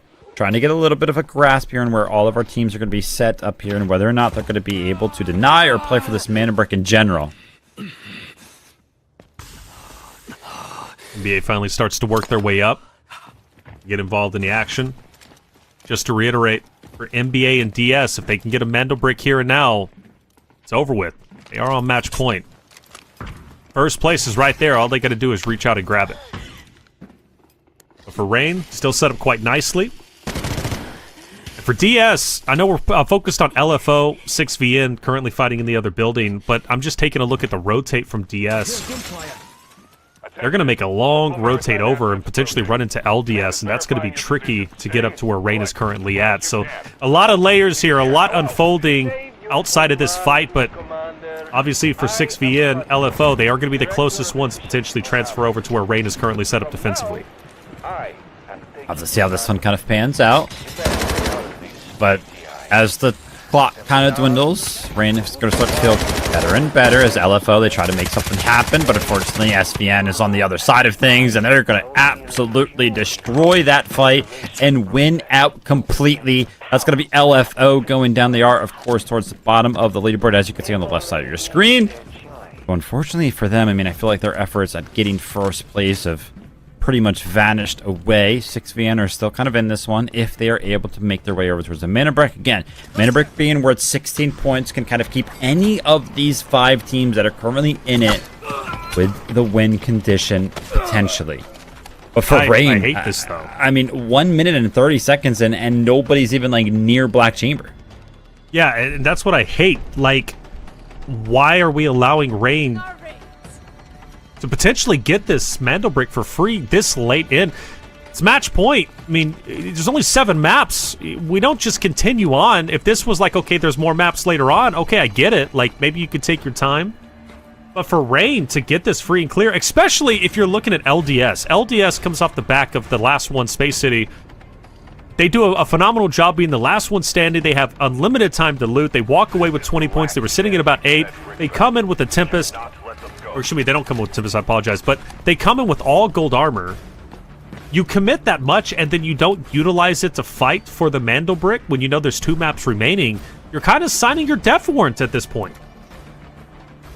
It would be super crazy if we see Rain pick up this mana brick, because then that would be a 3rd team. That would be on match point kind of going into the last game, which I mean, so many winning conditions in that last game anyway, just outside of picking up that mana brick on match point. Might just come down to straight up squad points on the leaderboard. Maybe that's what our teams are kind of thinking about. For Skydee, Buldo, and Evan, you could see their composition, it does not have a Tempest. So if they wanted to go ahead and deny this mana brick from Rain, they would have to run in and actually fight for it. And with the position that they are currently sitting in, I don't think they're actually going to go ahead and employ it. We're down to just 10 seconds, and I don't know. Rain might get it for free. No way! Rain gets it for free. They get the Mando brick. Wow. I'm blown away. 43 points now above NBA. I'm actually dumbfounded that nobody fought for the Mando brick this late in. We're now on map number 6. There's only one more round remaining after this, and it ends completely. There's only one spot up for the qualifiers to move on to the next stage, the main event. Like, brother, that is bewildering to me. I think the only team we can kind of excuse from not playing for that mana brick would be the likes of DS. They did not get a warning on their screen that indicated that a team on match point actually had control of the mana brick. So they knew it was an NBA. They knew the competition wouldn't end early if that mana brick went through. So you're like, oh yeah, whatever. Like one of the other teams is just going to pick up like 16 points, but we know how the leaderboard looks. We are in first place by such a great margin that we feel pretty confident that we'll be in first place after this game if a team other than NBA actually goes ahead and decodes that mana brick. So I'll excuse DS from this conversation. But yeah, for all of our other teams, man, that mana brick felt like a potential nail in the coffin there Yeah. It just gives DS so much room to play with going into round number 7. Yeah, I mean, LFO's eliminated, okay, you know, I'll also give them a pass. But, like, for example, LDS 6VN. There's nowhere to go from here, Vivid. Like, they're cooked. They're done. They're dusted. You know, at most, they're just going to be bullet sponges going into the next round. The Mandel break in the next round will be worth 20 points, right? That puts them up to 40, 42, depending on how this ends up unfolding. What, then they have to get 13 eliminations from there plus the loot? Like, they're going to have to pull off the biggest comeback possible. Plus, again, LDS commits all the gold armor to come into this, and they don't even utilize it. It's unfathomable. It really is. So for 6V and LDS, not fighting for the Mandel brick is unacceptable, in my opinion. You're quite literally throwing your chances of qualifying away. But enough on that. It is what it is. They chose their own path, and that's what they're going to have to settle with. But for Rain, though, like you said, we now have 3 teams on match point, which is going to make the last map sensational. Yeah, I still feel the best about DS's chances right now to secure that first place. With their 11-point lead ahead of 2nd and 3rd place. They pretty much only have to play against those 2 teams, it would feel like, in round number 7, depending on whether or not 6VN or LDS are able to pick up like 10 points here. I feel like that would be kind of a change of the storyline there, but it would be super, super difficult for them to do. We'll keep a close eye on it, though. Rotates are kind of happening around the map. 9 minutes remaining here in round number 6. Only one team has currently been eliminated. That's LFO. And one of our teams is actually playing for the Rocket extract. That's going to be LDS, but I mean, I would actually hope that they would not opt to take this extract. And the reason why I say that is, again, they know DS is in first place. Their win condition at this point would be beating LDS, or not LDS, DS on the leaderboard. And in order to do that, they would have to secure the mana brick, which would give them 20 points next round. And then they would need like 10 to 15 more points to compete with the 53 points that DS has. Yeah, so you need to get kills in round 6 here. You don't need to extract. Already played in a very awkward, weird way this far. Let's see what they continue to do. But for DS, though, yeah, chilling. They're feeling great. They can play this as slow as they want, and they're going to be just fine.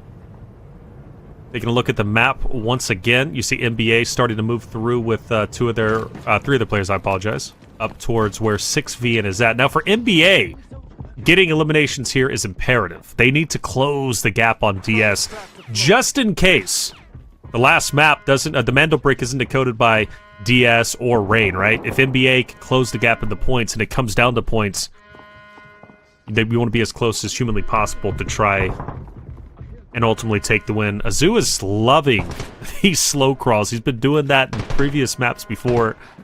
Will it pay off this time? Let's find out. Evan on the high ground. He loves this. Round number 6.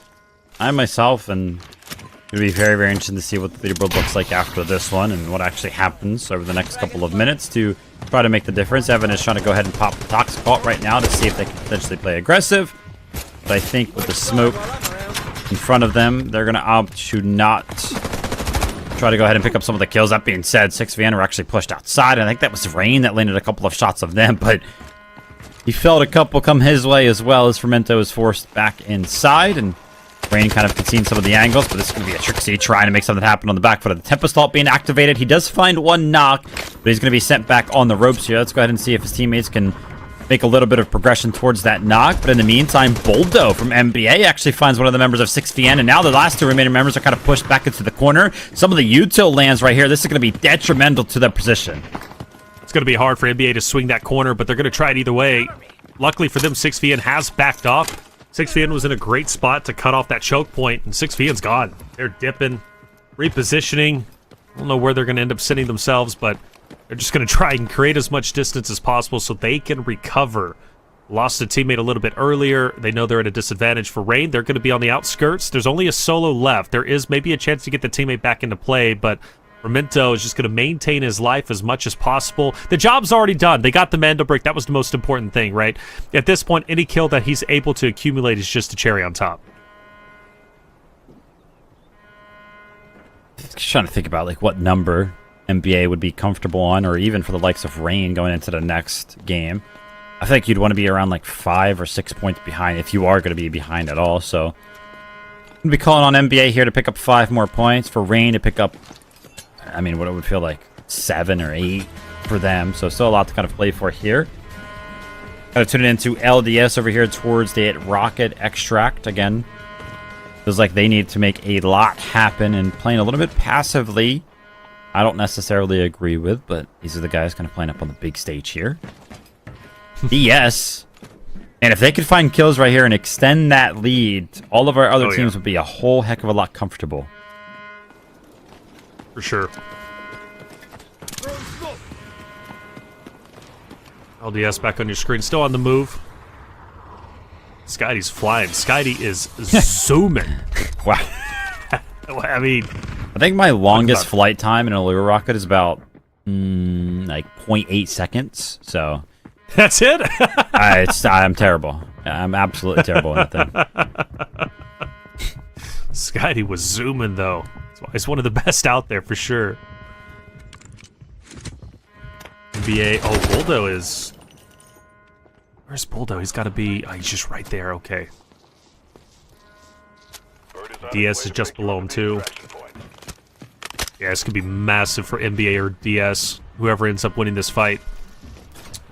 Actually, as one of the members of 6van kind of ran away from the angle that Skydie was holding, one of the members from DS actually landed some shots on him. So you can see Puskas is actually down over there, so Blade is left to a solo right now. Some of the swings actually do come out, but Skydie doesn't clear the angle. Gives the opportunity away. He finds Evan, but Skydie turns around quickly enough and lands the shots and saves the game there for NBA. It got dicey, though. But you're right, Skydie, the man of the hour, the man with the power, saves today once again. I feel like you can lean on anybody on this roster. Bulldoze had highlight moments. Evan, too. Skydie, especially.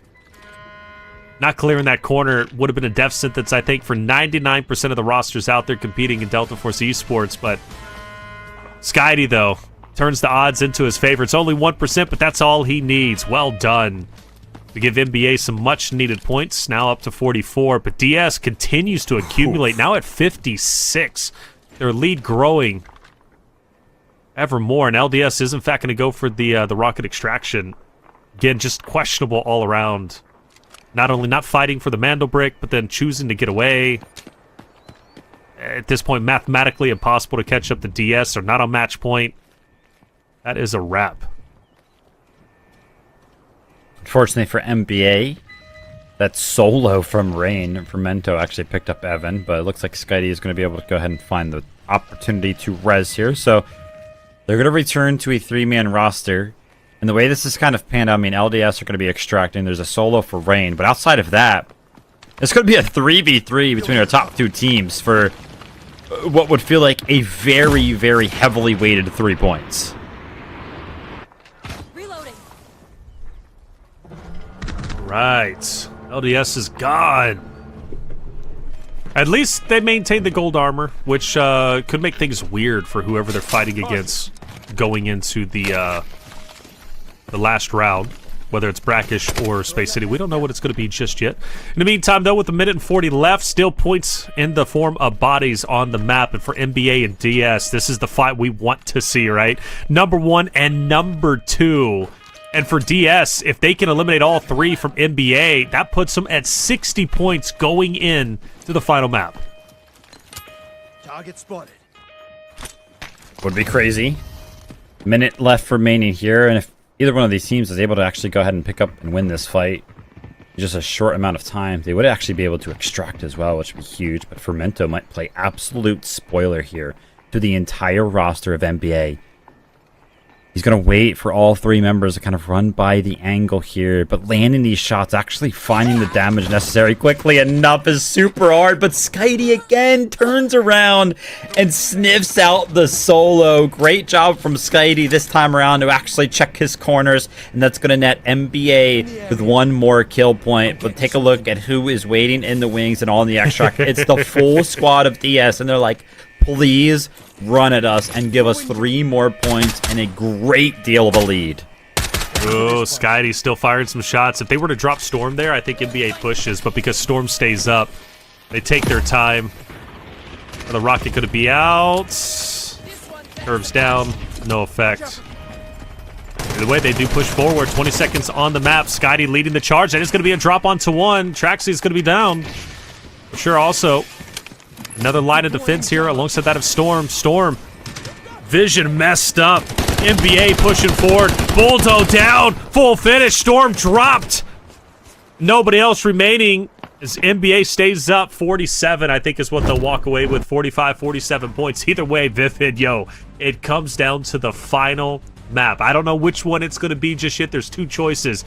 But, brother, 3 teams on match point after Rain successfully the Colds to Mandelbrick in round 6. Yeah, funny enough, too, the 2 members of DS getting out through that extract right there could be a big difference maker as well. I mean, I think the difference right there would be like a point or 2 between the 2 remaining members of NBA who unfortunately did not make it out. Of course, some of the kills were actually trading back and forth, so 1 point to each way is just going to kind of keep it even, but the extract kind of probably being the biggest difference maker there. And yeah, all of our teams have a lot to play for here, and DS, man, they're towards the top of the leaderboard. They got to defend that spot, and they will qualify to the regular season.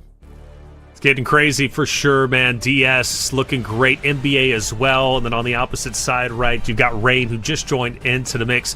Phenomenal stuff. 3 teams on match point. Who's going to get it? We'll find out after the break. Looking got it. He got it.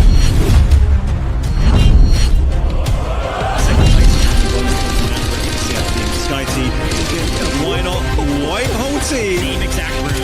And Luna landed some of the utilities. They're going to be able to punch knock and land some of the first shots there. He picks up the second one immediately. And on the back foot of that, landing at the coding station, he wants to do just that.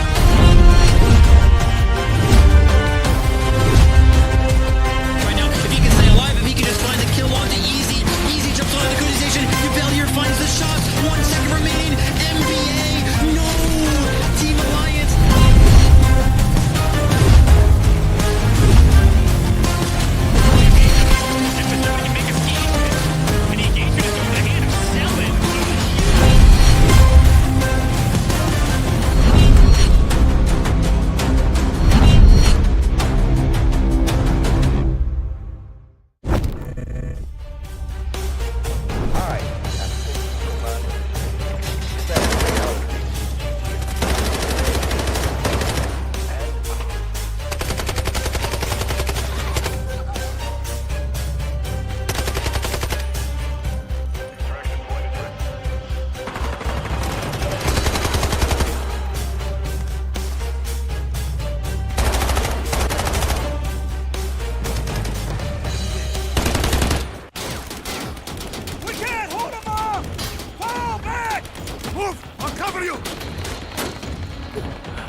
I'll get you out of here.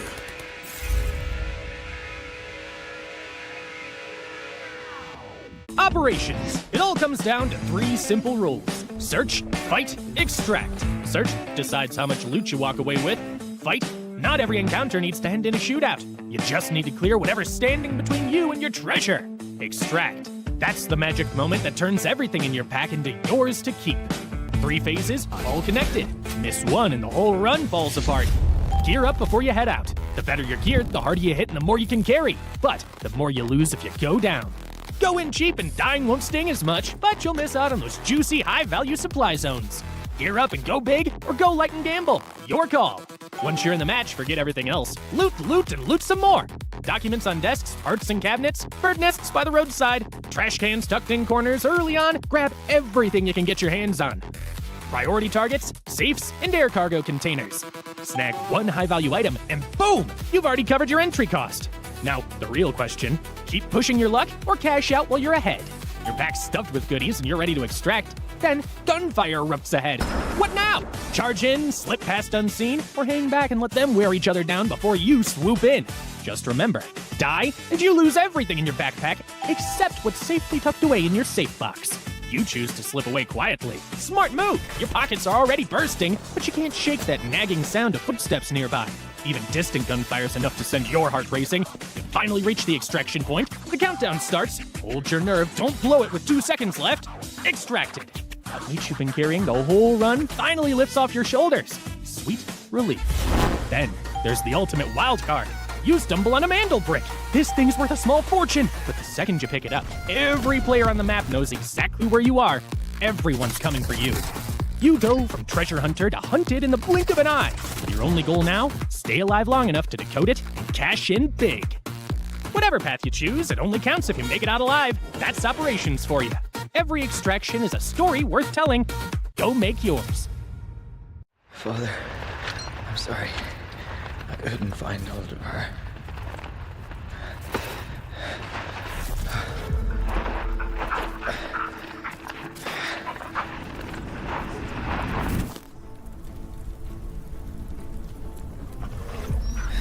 Clover, only because you saved me can we have this adventure. Come on, Clover. It's time to move. Rowan Walsh. Codename Rover. Class Support. Rover was once an independent outdoor explorer, documenting his expeditions across some of the world's most extreme environments on social media. His experience in wilderness survival, terrain reconnaissance, and emergency rescue makes him a valuable asset in the field. As an operator, Rover used his outdoor expertise to provide support for his team. Alongside his military dog Clover, he assists with area searches, target tracking, threat detection, and route guidance. Thank God. All units, the Havoc security team carrying high-value materials is engaged. Rover and Clover share a deep bond built through years of working together. Using his whistle, Rover can call Clover into action. When called to action, Clover pursues nearby enemy targets, dealing damage and applying marks. If no targets are found, Clover maintains vigilant watch from Rover's side.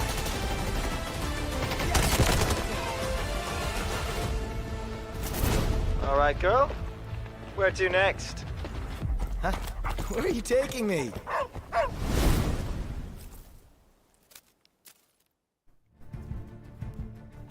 Welcome back, everyone, to Delta Force Rise Series Season 2 Open Qualifiers EMEA final map. 3 teams on match point, and the points are looking close in general. Even if the Mandel Brick isn't gathered by the 3 teams, it still comes down to points, and the question is who's going to win? Well, DS have the lead, but it doesn't guarantee them a win, Vivid. Yep, it'll be very, very interesting to see how this one goes. It's kind of crazy. We talked about how the Open Qualifiers in general have just been this long. There's been so many rounds, so these teams have had to continuously kind of play through all of it. And at the end of it here, in the last opportunity for these 6 teams to actually qualify to the regular season, as we are only taking the winner of today's games to the regular season, that it just comes down to a single game here in game number 7. Take a look at the scoreboard, the leaderboard from round number 6, and some of the efforts of some of our teams. We did, of course, see the Mana Brick picked up by the likes of Rain to kind of give themselves hope in this last little game as well. But for the likes of Mana Brick Addiction and Darkside, right, those 2 teams that were on that match point, they only picked up some kills there to, for Darkside at least, try to extend their lead, and for Mana Brick Addiction to kind of close the gap. Yeah, it's crazy to me that Rain only gets 1 kill and they still earn the Mandel Break. They didn't have to fight for it at all. Nobody pushed into it. And I mentioned for LDS, a big mistake from their part. I mean, they definitely shouldn't have camped bridge. They should have pushed up. Because of their inefficiency of pushing into the Mandel Brick, they gave it up. I mean, it's mathematically impossible. As you can see, LDS is going to be at 22 points. Same thing for 6. Same thing for looking for ore down at the bottom. Like, for those teams, pretty much not going to make it. Yeah, not going to make it, because they're not going to catch up to the squad points of Darkside, which is currently at 56. Now, the conversation then transfers over towards Rain, NBA, and Darkside. All 3 on match point. All 3 with the chance to get the Mandel Brick and close it out. Done and dusted. Finish in first place. Move on to the regular season. So for any of those 3, they're going to have to fight hard for sure. But Vivid, one of the things that I know about tournaments, when it comes to like LDS, 6, LFO, they're going to be point smudges, but they're also going to be nuisances. They understand that they don't have a chance to win here, but they're still going to choose to probably fight Vivid, which could make things very weird for our top 3. Yeah, we'll have to see how those teams kind of join in on the mix here. The race for first is what it's going to feel like between these top 3 teams. That being said, we did get a quick little glimpse towards the map rotation. That 50-50, that coin flick actually happened for game number 7 here. And we're going to be playing Brakkesh this time around. So, you know, we've been over on Space City for a couple of games now, 3 specifically, and going back to Brakkesh. Remember, we did play Brakkesh a little bit earlier on today. Yeah. One of them went crazy. Nothing happened pretty much. The mana brick was not decoded, didn't even make its way over to the decoding station. The other one, EMEA actually picked up the mana brick and were able to pretty much secure it because they just had full control over Museum throughout the remainder of that Brakkesh game. So if you're EMEA, if you're an NBA fan out there, going to Brakkesh might be advantageous for them. They've already proven to us today that they know how to play around Brakkesh and how to secure a mana brick on the map. As we head into our final map, Brakkesh, I know that's going to make some people in chat happy. That's what they were calling for map 7. They were hoping we would return to Brakkesh, and we, in fact, are going to do that. Character selection is going to be interesting. 7 maps deep. A lot of operators have been burned through. That includes the Tempest. I think there's maybe 1 or 2 teams that could use the Tempest, but those rosters are going to... I don't think they're any of the top 3, if I'm not mistaken. I think the top 3 teams have already used their Tempest, unless I'm wrong. Yeah, so round 7 actually constitutes as a quote-unquote overtime round. So these operator selections actually start to reset, and they can choose any operators that they want. So you're kind of only limited to those specific operators 2 times throughout the first 6 games. But once we hit game number 7, the operators become available in its entirety again. So you can see EMEA, those teams kind of leading the pack here, are actually going to go ahead and opt to pick up that Tempest. Again, probably the most valuable operator when it comes down to playing around the mana brick. It's just so good at securing it, stealing it, whatever you really need. A Rain comes in with the Tempest, but also full gold loadout. That is going to be significant on the final round. I was feeling Rain. I'll admit it. I said I don't think they win the event, but they've got a fighting chance to do so, and they're going to have the tower spawn down on the bottom left. However, in the center, we're going to have a massive sprint for the Mandel Brick, and it's EMEA and LDS who have priority. EMEA getting that more slightly southern spawn that they'll be able to pick up that mana brick in just 30 seconds. You can see that timer kind of ticking down in the center of your screen. They can't immediately pick it up. You have to wait just a quick little moment right there. So EMEA current control over the mana brick area, but cannot necessarily pick it up directly so far. Quick reminder for everybody at home, we're pretty much have a 3-horse race towards first place, and that's all we were playing for here today is first place. So what are these 3 teams? DS, EMEA, and Rain. You can see on the left side of your screen, pretty similar in points. DS does have a pretty surmountable lead, but the win condition is there for all 3 of these teams if they are able to go ahead and secure this Mandel Break. There's still a lot to kind of play for here, but if they do win, they qualify to the regular season of the Rise Series Season 2 here in just a couple of weeks. His situation is almost identical to where EMEA was able to secure a win in round 3. By getting the Mandel Brick themselves. The first Mandel Brick was Mandel Brick Addicts, who got it in round 3 on Brakkesh, and it's kind of a very similar spawn. They're playing this very cautiously, and I think they're justified in playing this cautiously because LDS is around them. Getting it down here, losing a player, could literally make the difference between winning or losing. So staying together, getting your team in, not taking any unnecessary risk. I'm not saying play too passive, right? They still need to get points to catch up to DS. But I think for EMEA and Rain, the Mandel Brick is pretty much the win condition, right? That's what they need in order to win this. For DS, arguably, they can play slow. They can hang out, play passively, get some picks here and there. As long as EMEA and Rain doesn't get the Mandel Brick, they'll win on points. So for DS, they have a bit more options. For Mandel Brick Addicts as well as Rain, Mandel Brick is pretty much their only win condition. Yep. It'd be crazy for them to pick up 14 points or 15 points, whatever they would kind of need to pass DS at the end of the round here today. LDS, though, actually getting a little bit aggressive towards EMEA. That was their Tempest. kind of sent out to see if they can kind of make something happen, but Empower is going to be cut down. And now I feel like this is going to be the opportunity for NBA to go ahead and pick up the mana brick. They know that the team inside of the museum is down to just 2 members for the time being, as Skydie actually sends it in. This is going to be their Tempest trying to find one of the opening picks here. Tempest is going to be running out. He's taking a lot of damage so far. He finds the knock there onto one of the members of LDS. That being said, even though they picked that up, are they going to be able to do anything with that knock? Good question. Target located. Does it even open up an opportunity to get over and start the decoding process? They're on the move. The target is on their back. We take a look at Rain, who have managed to miraculously bump themselves up the top 3, but with the down player, that makes things scary for sure. 6v putting up a good fight. And Rain need to recover. Both teams will back away from each other. They will get their teammate from Minto back into the fight. Good on them. But that was scary for a moment. All units, airdrops have been deployed all I thought we were going to lose one of those teams that was kind of in the race here. Take a look at this rotation here from the likes of NBA. As a quick reminder, they're in current possession of the mana brick, and because they're one of the teams that are on match point, all of the other teams are notified, hey, a team that is on match point has the mana brick in their possession. So, the likes of DS, they know that if they don't play for this mana brick, because it's one of the teams that are on match point, and that would effectively potentially lose them the game if NBA is able to put this into the station. That being said, they're taking a little bit of a passive approach. They know that there's still a team inside a museum, which is why they haven't just ran over to what feels like, like 5 meters over that decoding station, because of this angle that is being held from Empower. And sure enough, they're making the right call, because that is actually holding that angle right now. You don't want to peek into that, but I think the smoke is going to do enough for Evan to kind of run out and place the mana brick into the decoding station. Now things are going to start to get crazy, because reminder, all the other teams are going to know that a team on match point has put this in. So all of our teams have to play for this.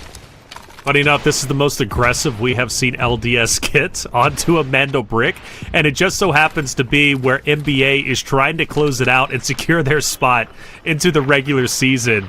And LDS have quite literally nothing to lose, whereas NBA has everything to lose, which could make an interesting dichotomy going into the engagements, but we'll see if that ends up unfolding. For NBA, this is where they won the last Mando brick, in fact, the exact decoding station that they're set up at, so it's familiar territory. Remember how they did it in round 3, Vivid? They held it down solid. Nobody was able to push up, and if they tried, Evan was beaming your head off. They're in the same situation as before, but now the armor is better, right? Everybody's got their feet underneath them. The pre-match jitters are out of the way, and the pressure is at the peak. It's at the precipice. So for NBA, holding out for 2 minutes and 50 seconds, for them, might feel like a lifetime. 2 minutes and 45 seconds left on this initial decode. 12 minutes in the last game of the day. We will kind of pick up one of the teams that we will be taking to the regular season. I've got a reading. A lot of our teams have the preferred composition. Of course, their operators were kind of reset, so they all should be feeling pretty comfortable. Take a look at this map view, though. You see it. NBA in current control, but Rain and DS on the south side of Museum are actually going to potentially run into one another. Ooh. And Rain, mind you, got a bit sketchy when they were playing against 6v a little bit earlier that LFO is now focused on. Rain's path to get to the Mando brick has not been an easy one, but it's never easy. Move on to the next stage. Karma finds an opportunity, takes it on to one. Gets taken down, though, shortly afterwards. 6VM potentially getting team wiped, depending on their last remaining player. Yeah, some crazy bodies all around. And speaking of NBA, actually, one of the players, Skydie's down. That's LDS. They go on to the attack. Evan now is forced 10 toes down to try and stay up. No need to worry, though. That knock on the Skydie was actually when he was in his Tempest Thought, but Bulldell on the other side of things. Let's find one of the members of DS. It was a Trixie trying to make his way up the staircase. And some headshots were kind of landed right there. So NBA have done a great effort of not only holding off LDS, because Skydie got aggressive on his Tempest Thought, but then also holding off one of the members that are also kind of fighting for the win here, DS. And amongst all of the efforts that have been happening here for NBA, take a look at the timer. We're down to just 60 seconds thereabout before NBA secure the win. Rain's going to go for it. I can feel it. I know it. They're going to go full sin. They understand if we stay back, nothing's going to happen. Go in, though. Skydie's going to be the first line of defense. Great shots down range. Rain feels the pressure, but they can't slow down. 45 seconds remaining. It looks like it's going to be one from Rain just on the opposite side to challenge that of Evan, who's been holding close to the decoding station. And Evan will hit the shots needed for Minto. From Rain will end up falling to the wayside. Now 2 more players from Rain are forced to push up. We're now down to the last 30 seconds. LDS is starting to feel the pressure from some of the other teams, but Evan is playing this position perfectly around the smokes, around the angles, but unfortunately, a little bit of a misstep from Buldo potentially as Storm and DS, they run up the staircase to get some of the angles, but 15 seconds is it going to be enough for the duo to kind of hold on Skydie and Evan? Their world is on your shoulders, but unfortunately for him, LDS is going to find the angle. That's going to be Evan down, and now it's all up to Skydie, but LDS, one of their members are laying on the mana brick. They have prevented MPA from securing the win right now. LDS is going to be in control of the mana brick, but DS, they lose 2 of their members, and now they just have a solo remaining. And Rain's got all 3 members up. Rain has an opportunity to close this out. LDS decoding the Mando Brick, but with Rain looking as strong as they are, they back away. They're willing to play time and see how all of these crazy fights with the bottom 3 teams, LDS, 6VN, who's now got an LFO, as they get into the mix. Rain is fine to come in once the dust has settled, especially with 2 minutes still remaining. Skydie refusing to back away. Wonderful shots from him. He's stayed so consistent throughout the entirety of the tournament, but he goes in for one more final attack. Hits the shots on the 2! Gets the full team wipe! LFO is out! NBA keeping it alive right now on the back foot of Skydie, playing absolutely out of his mind. That's going to be a 1v3 to keep their run, to keep their chances alive, but now the full reset has to come in for them to have any real chance at actually winning this thing. Remember, they're going to have to secure the mana brick. There's no way they get enough points to kind of contest with the big 57 that DS currently have, but this is what makes it tricky, right? Because no matter where he reses, the sound cue is going to go off. It's going to scream amongst the halls of museum to all the teams kind of surrounding. That being said, I'm not seeing a lot of movement from any of the teams, and I think this res is actually going to come through. Has Skydie done it? Skydie takes to fight the LFO, eliminates all 3, gets the res on one of his teammates. He goes in for the 3rd, but one thing about Skydie that we know to be for certain is he will find a way to will a win into existence, and that's exactly what he's doing now for NBA, who have closed the gap even when it comes to points, now 57-49. Still a large margin given the fact this is the final map. But what is the task at hand? With 1 minute and 30 remaining, LDS is going to get the next Mando Brick. And Rain still 3 strong. For NBA, still trying to recover. They were in shambles, now looking a little bit better. But for Rain, can they get the job done? Well, they take the fight to LDS, and it's going to be Shuabi who takes down in power, but can they get a couple more? Looks like that was actually the Tempest right there, trying to kind of make something happen.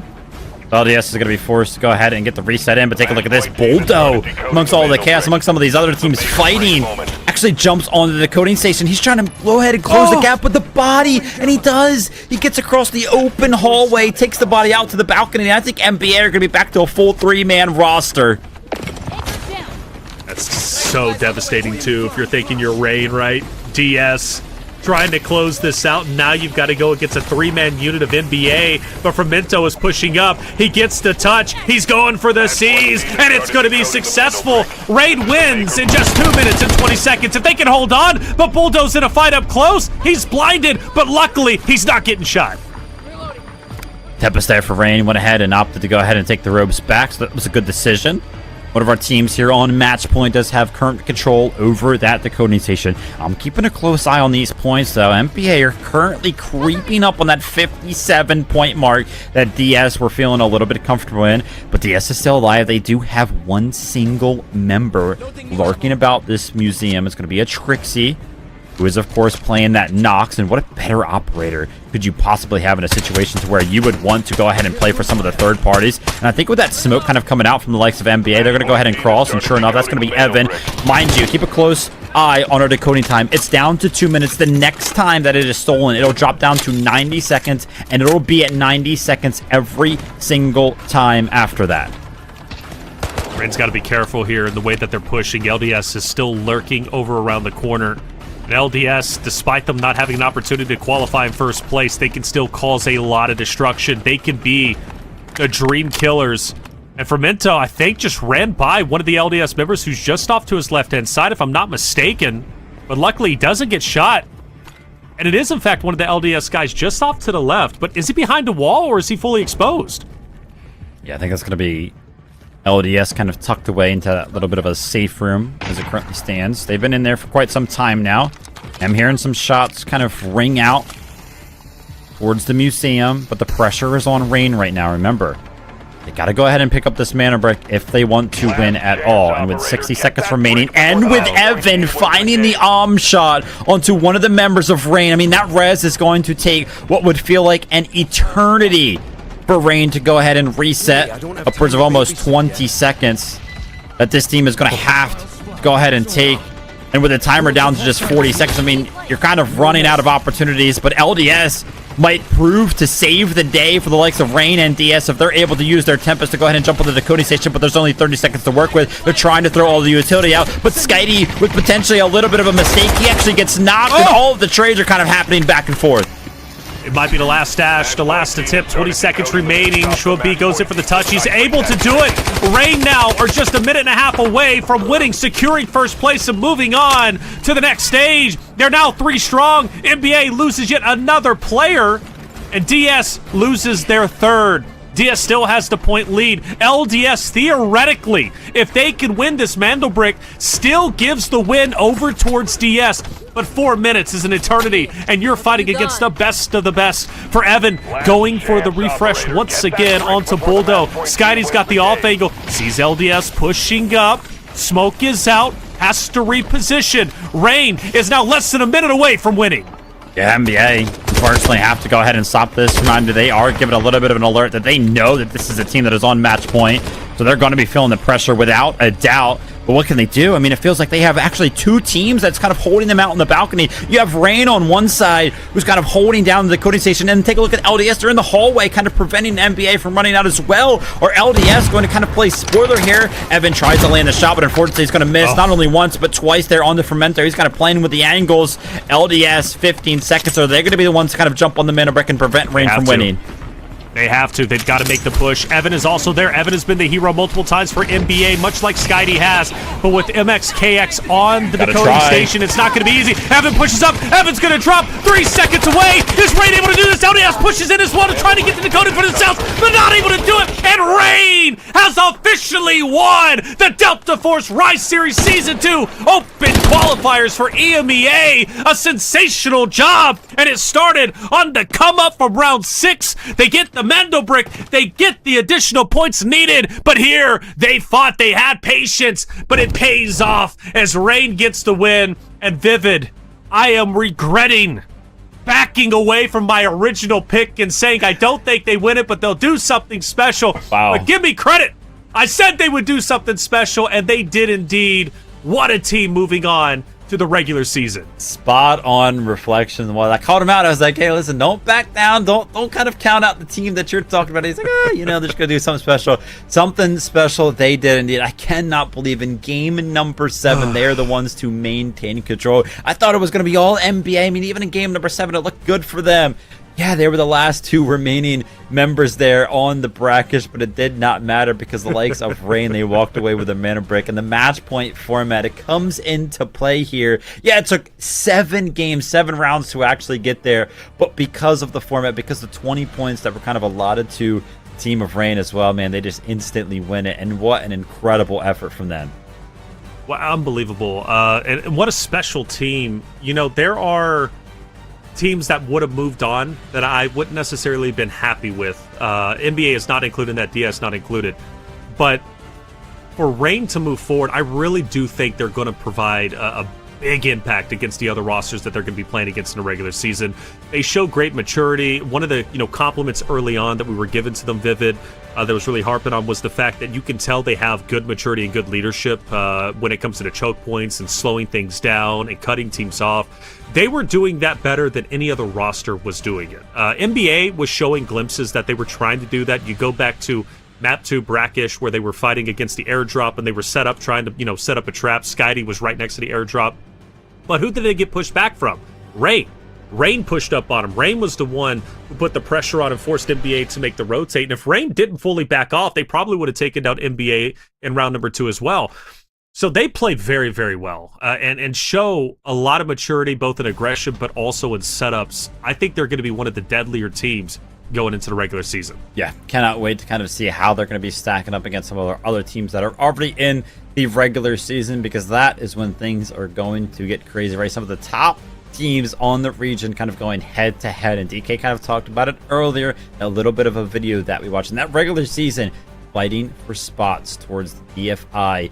It's going to be crazy, man. Cannot wait to kind of kick things off, and what a way to kind of end the Open Qualifier. I mean, we went the absolute distance all the way to round number 7, but for a team that felt like they were so far behind halfway through this competition to just clutch up and make an absolute run at it. Incredible stuff. Yeah, well done. Super happy that they move on. I think they're a great team, show a lot of potential. But let's mourn a little bit who we lost. I mean, DS played so incredibly well. I mean, to have the point lead as long as they did, they were prime for taking this win.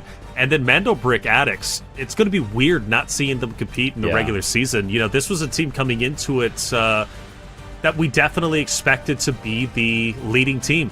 And arguably they were, but they just didn't win the match point format, right? But what a fight. Skydie, I mean, nearly willing the win into existence, getting the reses, pushing, I think LDS, I think it was, if not, no, should be not LDS, LFO, pushing LFO through that window, getting all 3 down. Like, only Skydie can pull stuff like that off, right? I mean, he did everything in his power, Evan too, but it just wasn't enough. And it just comes to show the caliber of teams that were in this qualifier, the caliber of players that we're getting when it comes to Delta Force Esports. As it continues to mature and blossom over the years, Vivid, it only gets better and better. Yep, without a doubt. I mean, like you kind of mentioned, NBA would be weird without seeing their kind of their tagline there, their acronym up on the big screen. Unfortunately for like Skydie, Evan, and Boldo, the last we see of them here. But I mean, man, incredible stuff. I love kind of watching some of these players, and just kind of over just 7 games, it feels like you can kind of create like a highlight reel out of all of the things that they were able to pull off, and Skydie without a doubt was one of them. I mean, we kind of talked about it coming into the day. I was only really familiar with the team of NBA. All the other players haven't really seen up on the big stage before myself personally, but I feel like, you know, the likes of like Storm played super well today. Obviously a Trixie, just the whole side of DS, they were just so good throughout the day. Obviously, you know, you take a look at the leaderboard and it's pretty obvious that they were doing well, but again, going to be looking forward to seeing those guys once more in future competitions as well. And like you called out, excited to see how Rain kind of stacks up against some of the other good teams on the region. Great teams in the region, man. And Gartha, for example, who's already moved forward, they're going to be a talented roster that we're going to have to keep our eyes out for. For them to battle against Rain, that's going to be something special. Obviously, very much looking forward to how that's going to end up unfolding. But whew, Rain, what a team. What a team, to say the least. Shuei, I think we're going to have a chance to speak to and get their opinions. But as we take a look at the match leaderboard, you can tell just how good Rain truly was. They finish with 2 Mandelbricks in total, both in round 6 and round 7. They close out match points. They were a talking point after, I would say, 0 down, right? But not really too much of a talking point. Maps 2, maps 3, but map 4 and 5, you could kind of see, okay, maybe this team has something going for them, and then the way they close it out is just sensational. But again, for Darkside, NBA, they also actually NBA being the first team to reach, match point, unfortunately can't close it out. Just comes to show you how hard this format is, Vivid. Yeah, I mean, I kind of talked about it. The fact that we reintroduced that alert, all of the teams, like, hey, there's a team that could end the competition here. It's super hard to win it, because you have to pretty much, enact a win condition that all of the other teams on the map know that you are trying to kind of pull off. So obviously they're going to play to kind of prevent you from doing that. So obviously it's just easier said than done being the first team actually to kind of cross that match point threshold. But the fact that they kind of even made it to those 40 points, incredible stuff. I mean, even if you take a look at their kill points, they were the team that was slaying out through all the day. They were the team that had the most amount of asset points as well. Just when it came down to pick up that second Mandelbrick, man, it was super tough for them. And I think what's kind of cool about this format is that obviously, like last season, when we take a look at the win condition last season, it was, you had to pick up 2 Mandelbricks, kind of end the competition early. And our 2 teams towards the top, even Rain, both of those two teams up there, they actually picked up 2 mana bricks of their own. So it still kind of plays into that format, just a different approach to how you actually get there. I think it's very, very cool. For sure. I'm really actually a big fan of the format. I really am. You know, at first I was kind of skeptical. You know, I was like, it's going to be a bit slow. Teams are wanting to make, you know, pushes, but there is no denying that once we get into like map 5, map 6, like that's when things get really fun. Yeah. And having half of the lobby on match point, and you have teams who aren't even on match point, like for example LDS challenging the Mando brick and just making things exciting. Beautiful, beautiful stuff for sure. Chad, I hope you had fun. What do you guys think about the new format? I know you guys are still getting caught up. There's a bit of a delay, but you guys are still watching the end, and it's so fun to see them just waiting on bated breath. Who's going to win? Is it going to be NBA? Is it going to be Rain? NBA is going to take it, right? They haven't caught up just yet, but what an ending, what an event for sure. EMEA did not disappoint. We do have America's coming up in a couple of hours. That's going to be a lot of fun for sure. But as far as EMEA goes, Rain, just a phenomenal job, played out of their minds, and consistency is key. They were highly consistent throughout their strategies and their belief, and they never gave up. Vivid, I'm excited for regular season, brother. I really am. And also this new season, a lot of fun. What was the biggest change for you that you noticed? Was there any craziness? Because I think operator-wise, like there was really not a lot of big changes. I think we pretty much saw everything kind of standard across the board. Obviously, the biggest change is that we just saw a mana break in every single game after game number 1. I think that was like the coolest bit because it constantly gave some of these players to play for something. But with the new format, they didn't necessarily have to directly play into that every single time. Big fan of the new format, obviously going through some of the open qualifiers. Once we actually get to that regular season, that's where we will see all of what should be the top teams on the region going head-to-head. And that is where we will really get to see the bread and butter of the format and how it plays out when these top guys are going head-to-head. As a quick reminder for everybody at home, of course, Rain qualified to the regular season through today. Team Agartha, I'm a big fan of Team Agartha kind of making it through. They made it through yesterday as well by winning out their group, and that team features Nast. We've seen Nast plenty of times in highlight reels, so those two teams kind of clutch up this weekend, and a big congratulations to them. Big congratulations to Agartha, Rain as well, who just qualified. EMEA did not disappoint. After all, it is Delta Force Rise Series Season 2 Open Qualifiers, and you expect the best to be competing. Well, we got exactly that. What a day it's been. We have America's, like I said, coming up in just a couple of hours. It's going to be another Open Qualifier and another spot for the regular season for the Americas region. But as far as EMEA goes, well, that's done and dusted. That's all we got for you. Make sure you hit the follow and subscribe button if you haven't already. But from myself, Taylor Reflections, Noble, Vivid, our production crew, thank you so much for being here. Be back for Delta Force Rise Series Season 2 Open Qualifiers for Americas in a couple of hours. We would love to have you.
Operator.